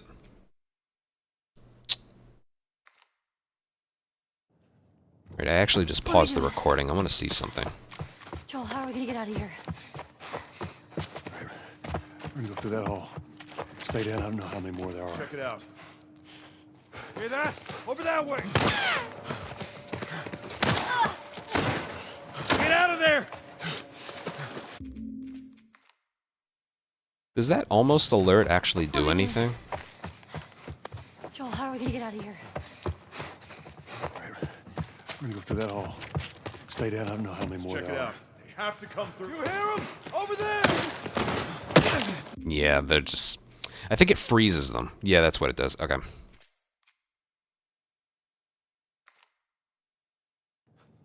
Alright, so... Yeah, let's see. First things first, pick up the rag, Joel, how are we and then right here, you want to crouch, because if you don't, there's those awareness indicator things right there. And what it does is they're just a little more on alert, and there's more towards the exit. As you see, it can still work, but I'm telling you, I don't think it's worth the risk. So all you really do here, again, it's a full rag. You can't not pick it up. Crouch, go. That avoids the awareness indicator thing. And then right here, you want to crouch in the doorway and then go. And it just removes a couple more people away from the door. And like you've probably seen, their aim is a lot worse when they're trying to shoot you in the back. So the tired sprint begins, and then I let go, and then, yeah. Now, there's a couple things. The reason I if you noticed, after I make it through the first doorway, there's some health right there. That's a big reason why you, that's a big reason why, it doesn't really matter that much if you take one thing of damage upstairs, because that little health pickup thing refills one entire bar of health. So, yeah. What are we doing? And I don't think I mentioned it. I mentioned it earlier, but I'll mention it again. When you begin Capital, you get all of your health back. You probably noticed, leaving Museum, I was pretty low on health, especially because the clicker that tackles you in the downtown building, he depletes some of your health. I think you noticed my controller get red, I think, when I was explaining that. So, in the original game, Joel doesn't get his health back until the end of Capital. But after Museum and before Capital, Joel gets his health back, because I guess there's a time lapse there. Remake wanted to be a little more forgiving. So yeah, starting Capital, Joel has full health. So you can afford taking damage upstairs because the bottom floor is pretty consistent. And there's a thing of health to pick up. What are we doing? Joel, how are we So rag, crouch to avoid the awareness indicator popping up. Health. Now, if you sprint this entire way, Get him! By the camera! it is... His tired sprint happens earlier. Like it already happened. And then I think it happens again right here. Yeah, he's tired sprinting. So basically his tired sprinting happens twice. And also, I know it looked okay there. It is way more inconsistent. So basically, the moment he would otherwise be alerted there, that's when you want to do a quick crouch. What are we doing? One, to regain some sprint speed, but Joel, two, how do we get out of here? it makes the area more consistent by delaying the alert. So right I don't know how many more there are. there, Have to and come then go. through here. Comb the air. Over here! They start their first bullet at you so much later. Okay? Stay right on And then my right ass. about there, let go, then hold back down, and he sprints the rest of the way until he gets to right here. I'll do all that one more time, but yeah. What are we doing? Rag, Joel, how are we gonna get out of here?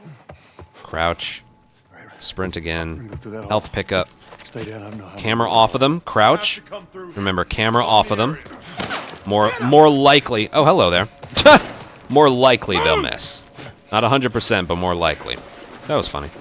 All right, tired sprint, let go, hold back down, and go. See, you see right there, that crouch, again, refills some sprint, some stamina, and it, what did I say before? Yeah, it delays the alert, okay?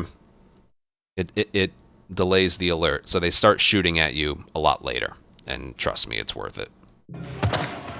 Okay, right here, this section is actually bullshit. I don't know if it'll happen here, but pre-patch, Joel had tired sprint here no matter what. They patched it so he has normal sprint here, but I gotta tell you something. The turret that's about to fire at us is very, very accurate. Following us. Damn it. It might happen, it might not. See how those bullets were, like, right there?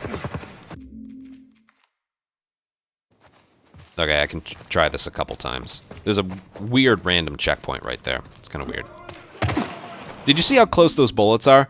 Well, I have a couple videos of getting killed by that turret, even though all you're supposed to do is run away from it. Following us. Damn it.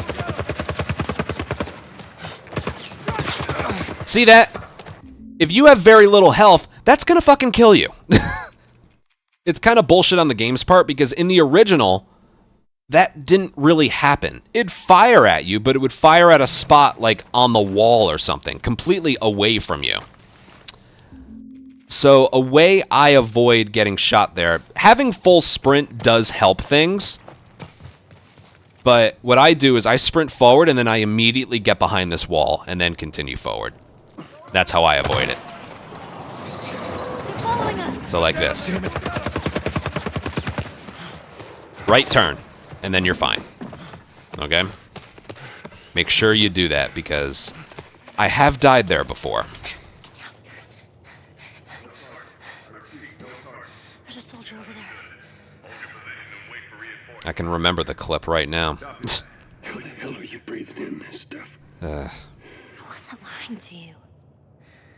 Alright, right here we do it from a checkpoint. You spot him? No, the place is empty.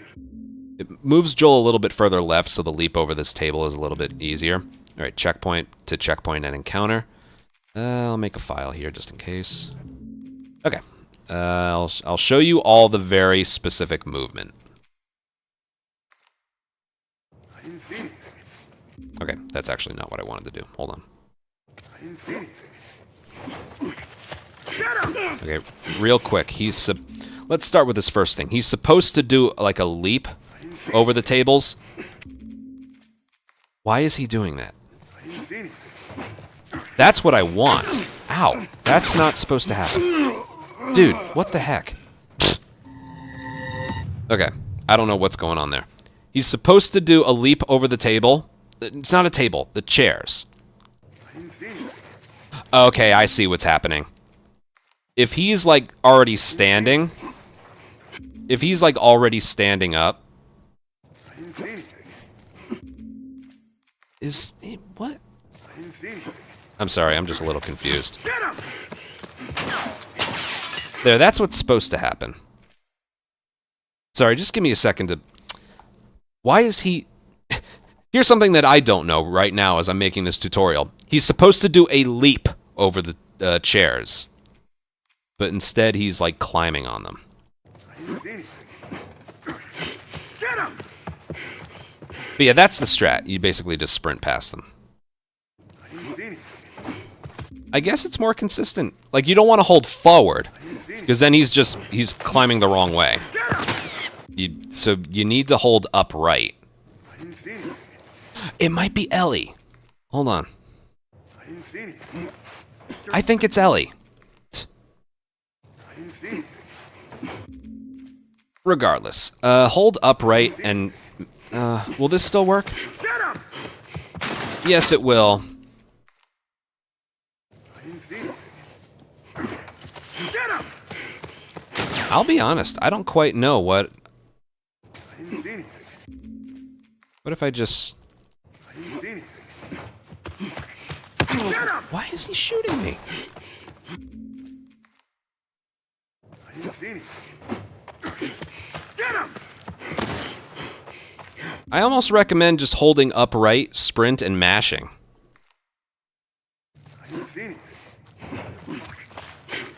Whatever happens after that happens. I don't quite get it. You do a step back and then go. I didn't see anything. Get him! It really does not seem to be working for me. I don't know. I didn't see anything. This is so strange. I didn't see anything. Get him! This is so strange. I don't know if I've ever struggled with this. Hold on. I'm gonna edit some of this out. Hold on. Alright, I just paused the recording. What the hell? I didn't see anything. Get him!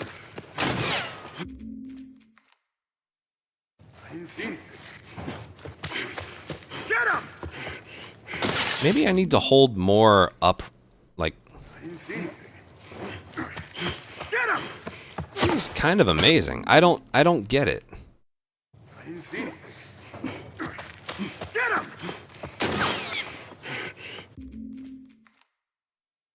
I didn't see anything. What's the cause of that? I didn't see anything. I didn't see anything. What's with the... I didn't see anything.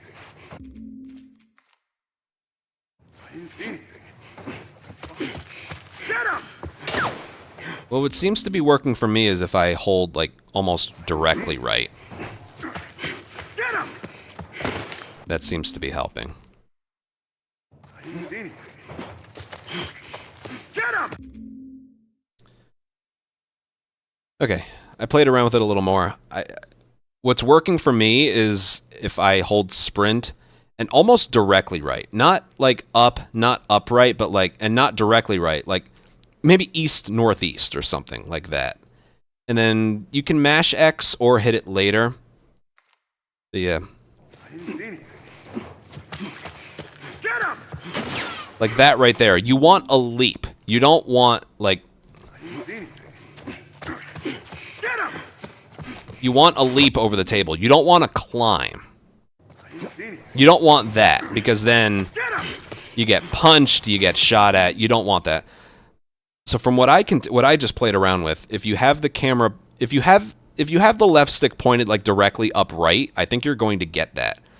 So I point it like this way. I didn't see anything. Yeah, like that. That's what you want. Get him! Right there. We'll do it a couple more times. I didn't see anything. Get him! There we go. Anyway, I'll show you the rest.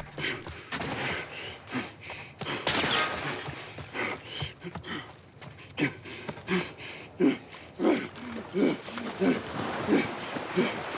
I can't swim. We'll figure something out.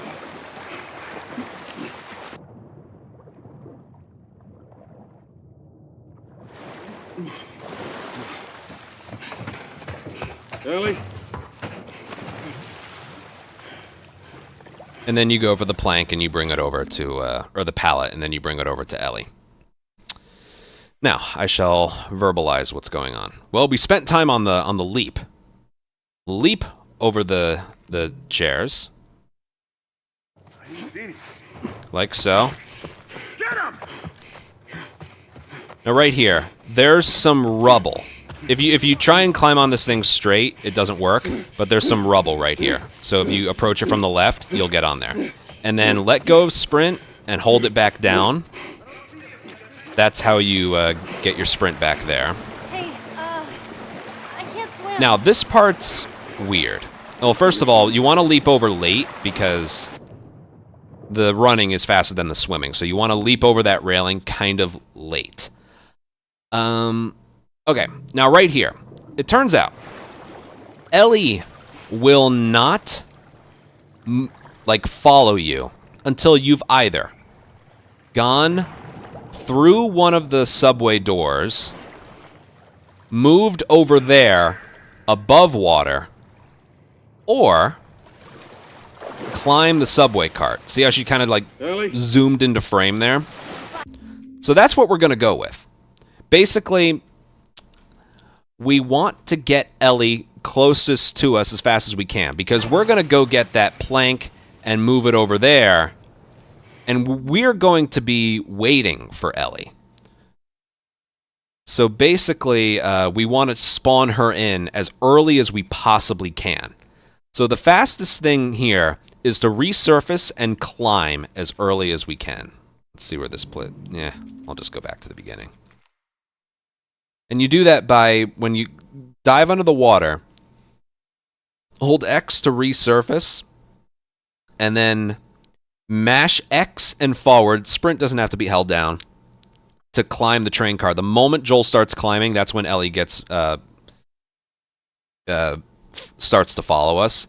And then you sprint along the top of the train car and go for the pallet. That's the fastest way you can get her next to you. We spent a long time figuring that out.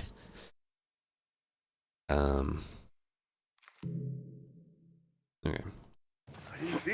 Yeah, this is working for me now that I changed the left stick to a more right angle. So definitely do that. Okay, remember, climb on this rubble. And then let go sprint right here, and then hold it back down to regain a sprint. Once you make it to the water right here, it doesn't matter if you have sprint or not. I can't swim. Remember, leap over here late, kind of like right there. Just like we've been doing before, when you leap over the railing, hold circle, because circle is descend. He'll go underwater right away. Let me see if... Of course I can't get this. Hold on.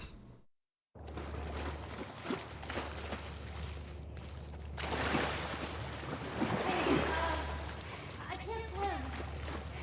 That was weird. We'll figure something out. Anyway, yeah, I'll do it here. If you leap over this railing here, notice how he didn't go underwater. He will if you hold down circle. But, yeah. What you need to do, I don't think it works if you just hit circle like we did before. Nope, that doesn't work either. You need to hold circle when you leap. So that way he'll go underwater right away. See that? That's what you want. All right, again. Cut.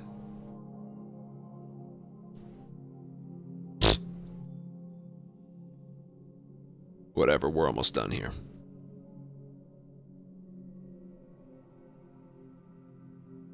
Game's tired, and so am I. I don't even know if I'm going to get to Billstown today. We're up to 3 hours and 10 minutes just on this one video.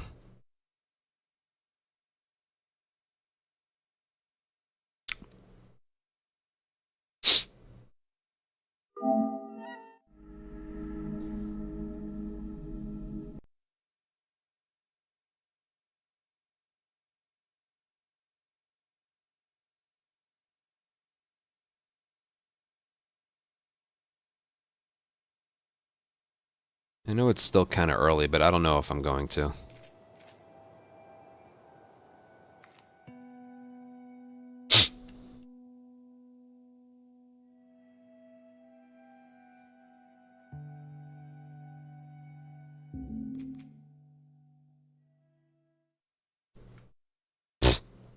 Stupid ass game.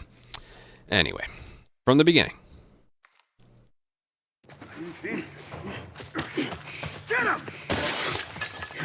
Yeah, I'm having an easier time with that by having the left stick pointed further to the right.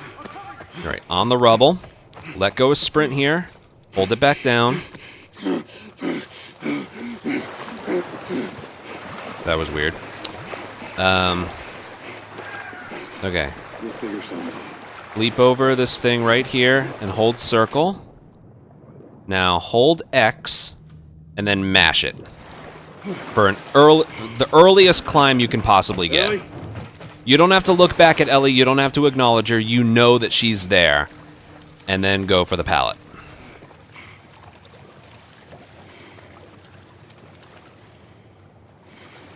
Oh, I also notice, and this is for the future, I notice it's a little bit faster for Joel to grab onto the pallet if you let go of sprint as soon as you hit triangle. Now, Ellie actually has two different flashlight picking up animations. One's a little noticeably faster. You have no control over it, though. It's just something that you notice. Hey, look, it still works. And then you just wait for her here. Get on. All right, that was perfect. I'm going to do it all one more time, and then we'll move on. Just because. Get him! Yes, it is definitely more helpful to have the left stick pointed further to the right instead of forward. Stand on the rubble, let go of sprint, hold it back down, regains his sprint for the remainder of the running here. Hey, I can't swim. Leap over the railing a little bit late, kind of like right here. Crouch, or hold circle as he's falling. Hold X, mash X and forward. And then sprint your way over here. And go for the pallet. Yeah, so you hold X, and then when he's out of the water, let go of sprint when you hit triangle, and I just noticed he grabs onto it a little bit faster. Yeah, hold X to ascend, and then once he's out of the water, just mash forward and X. That'll get him to climb as early as possible. Look, it still works. You want that earliest possible climb. Okay, now for pallets. Pallets in Remake really fucking suck. Okay? They just do. If you place it perfectly flat against the wall like you're supposed to, sometimes it can break. And I mean break. One time I've had it soft lock completely, both here and outside of the hotel. One way that I've found to almost guarantee it never breaks is place it forward but slightly off-centered. Okay? Don't place it sideways. Place it forward, but slightly off-center. When you get to the wall, it'll correct itself, and then go. If you place it perfectly straight, just nothing happens. Maybe I can show you real quick. Ellie. Okay. Here, I'll try and show you real quick. So what I want to do is, like, just hold forward right here, and then place it slightly off-center, but I'm going to show you, like, what happens if you just move it straight right. Okay. Now, did you notice that it kind of stayed there for a second? Now imagine that, but for like 8 seconds. It can do that, okay? I won't spend too much time with this. Just know, if you place a pallet sideways like this, just know it can get stuck so fucking easily. So what you want to do when you have Ellie, you don't want to... Wow, this thing's hard to move. You don't want to place it forward and perfectly straight. You want it to be slightly off-centered.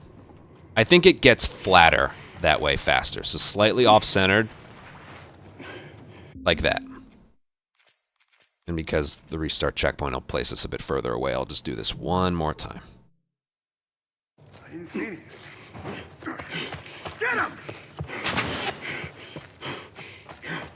Who knew holding the left stick further right would fix that? Alright, let go. Hold back down. Hey, I can't swim. We'll figure something out. Sprint leap forward, hold circle. Hold X, mash X, and you're up. You don't have to be holding sprint when you do that. Alright. You do have to hold sprint right here. The swimming is a little faster. Let go of sprint when you hit triangle, and you can tell right there, he just grabs it so much faster.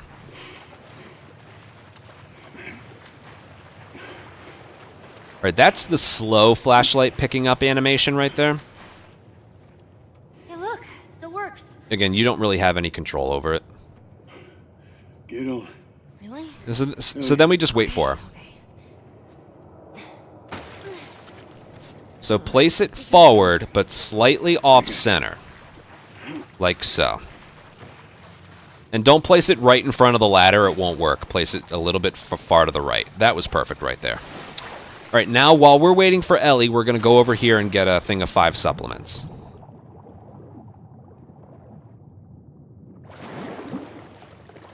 Five supplements, just like that. Okay. Now, yeah, no matter how fast you go, restart checkpoint is, you can either use this right here, or you can use this. Normally, over a minute is always going to pass before the next checkpoint is hit. So really, all you need to do is just, once Ellie starts moving, just keep pausing. It went from 1 minute to less than 1 minute. Again, you can use the load files, or you can use, in this specific instance, you can use this to tell as well. Restart checkpoint, and look where this places you. You got the supplements, and you're all the way where you need to be. Now, before we start heading out of the subway, free med kit, right there. Pick it up, okay? But don't just pick it up. Do the weapon swap thing so he doesn't have to crouch with the rifle. See that? Practice that movement, because free med kit, you know? So, left, mash triangle, got it, let's go. Let's get out of here. Don't worry about upgrading stuff right now. Yeah, we picked up one in slums, remember? So this is what you should have, just one rag and one alcohol. That's all you should have. We aren't crafting any medkits. These medkits are going to last us the entire run. I like to use one before sniper, and then save one for hospital, because hospital isn't consistent. So, yeah. That being said, we don't craft any. We craft Molotovs, but we do it later when we're just waiting. And there's downtime to kill. So, yeah. Mash X. Approaching here. Skip cutscene. And that is where we are going to stop for today.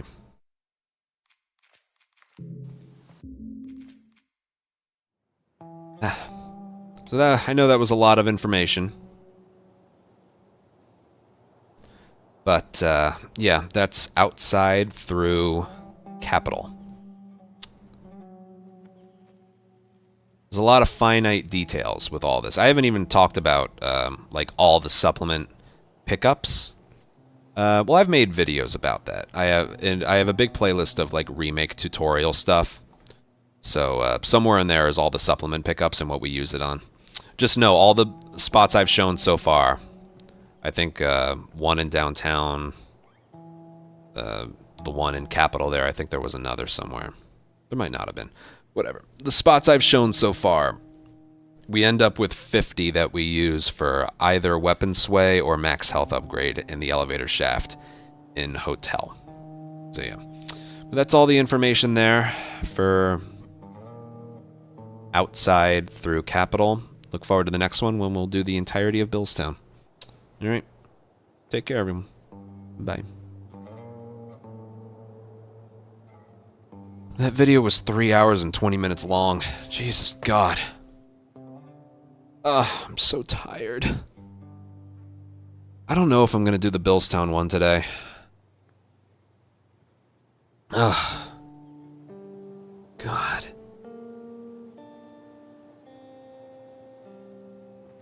That was a lot. Like, I don't think I'm going to do just one per day. But...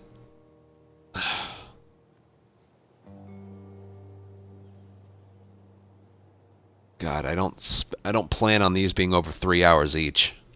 I'm trying to think Billstown. Is Billstown going to take a while? Yeah, probably. I'm just going to save it for tomorrow. I mean, No, I don't have it in me. I'm almost 4 hours uptime.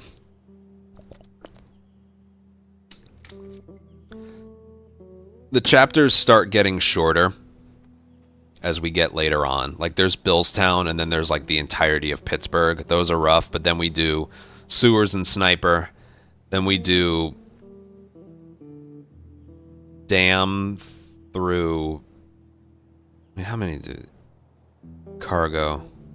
through Capital, Billstown, Pittsburgh, through Sniper. Dam through University, Winter, and then the highway and tunnel. I could technically spend 8 days on this, but I won't need to. Some of those chapters are short, you know, like, let's say I spend 1 day on Billstown, 1 day on Pittsburgh. Sewers and Sniper and then dam through science lab. I can do that. And then winter and highway, I can get that done as well.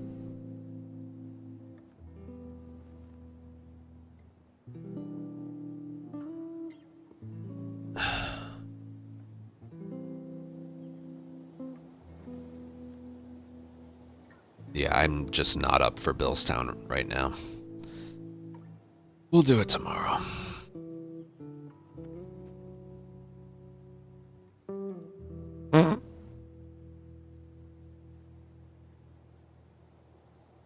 Pittsburgh super long. Yeah. Not really. There's the first Pittsburgh encounter. There's bookstore. There's hotel, which doesn't take that long to explain. Nikki, don't... I never said I would do Left Behind. Don't make my plans for me.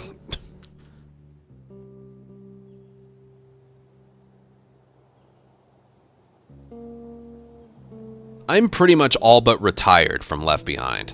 Of any capacity. Like, I'm not doing it on PC. I'm, like, abstaining from anything related to the PC version. Alright?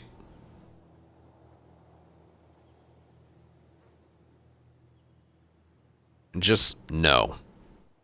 I can't tell you what a treat is to be playing this on console again.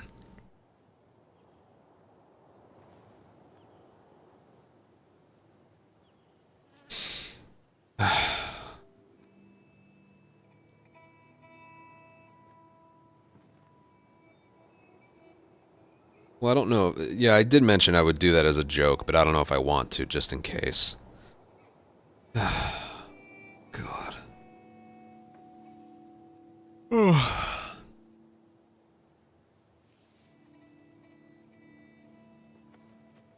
Technically, I feel like... No, I'm kind of torn right now. Should I just try and get the Billstown one done right now? I mean, it's a lot.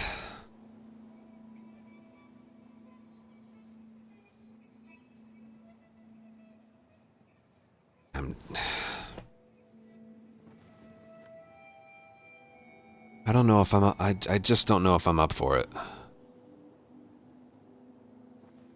No, I'm not. I can tell you right now, I'm not. No, Billstown's gonna take a while. Billstown's gonna take a while. That'll be a whole project by itself tomorrow. Coco! Stop it! I'm sorry, but every now and then you guys in YouTube comments and the chat just go, hey, do this thing that you're currently not doing. Years and years and years. It's annoying. Please stop.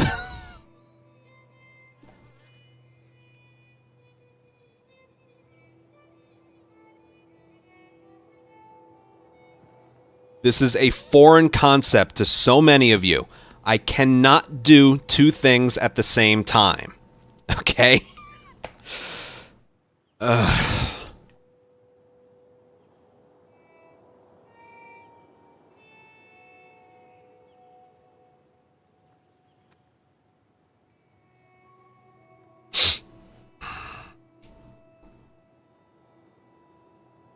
Ouch. Look what I did before. I pick at my skin a lot, same way I like pick at my fingernails.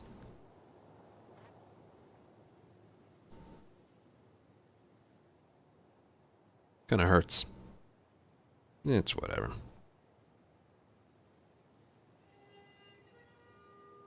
But yeah, I'm not doing Billstown today. I didn't expect that one to take 3 hours and 20 minutes. What did I spend so long explaining? I don't even know.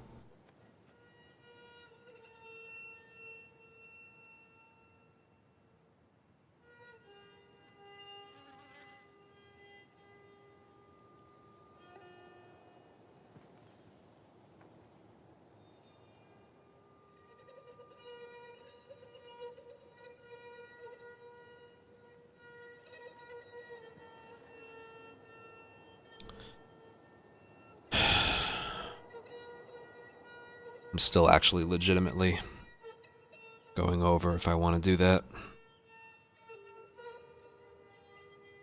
Billstown.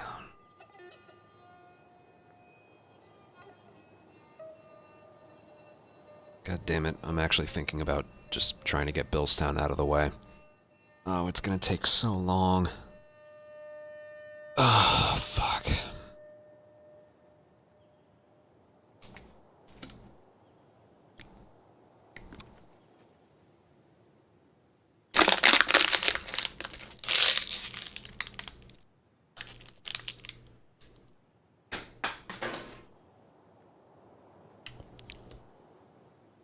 Oh, I know there is. You don't have to tell me.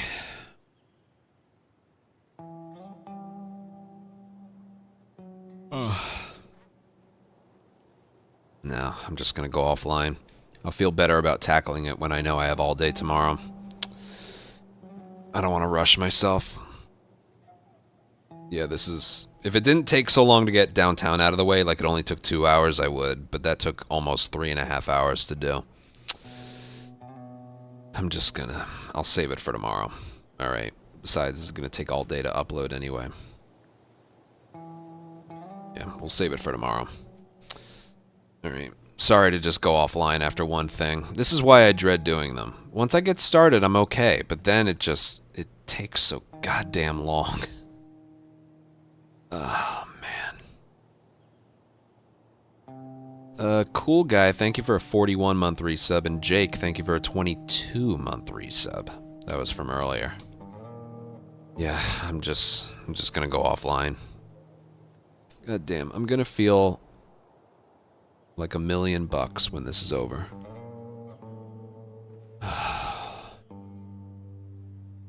Yeah. Alright, I'm just gonna go offline. I'll be back on tomorrow. I'll get Billstown done. I'll think about Pittsburgh, but it's most likely just going to be Billstown tomorrow. Yeah. I wish we were moving at a faster pace, but you know what? As long as it gets done, right? As long as it gets done. Is anyone really going to watch this entire thing in its entirety?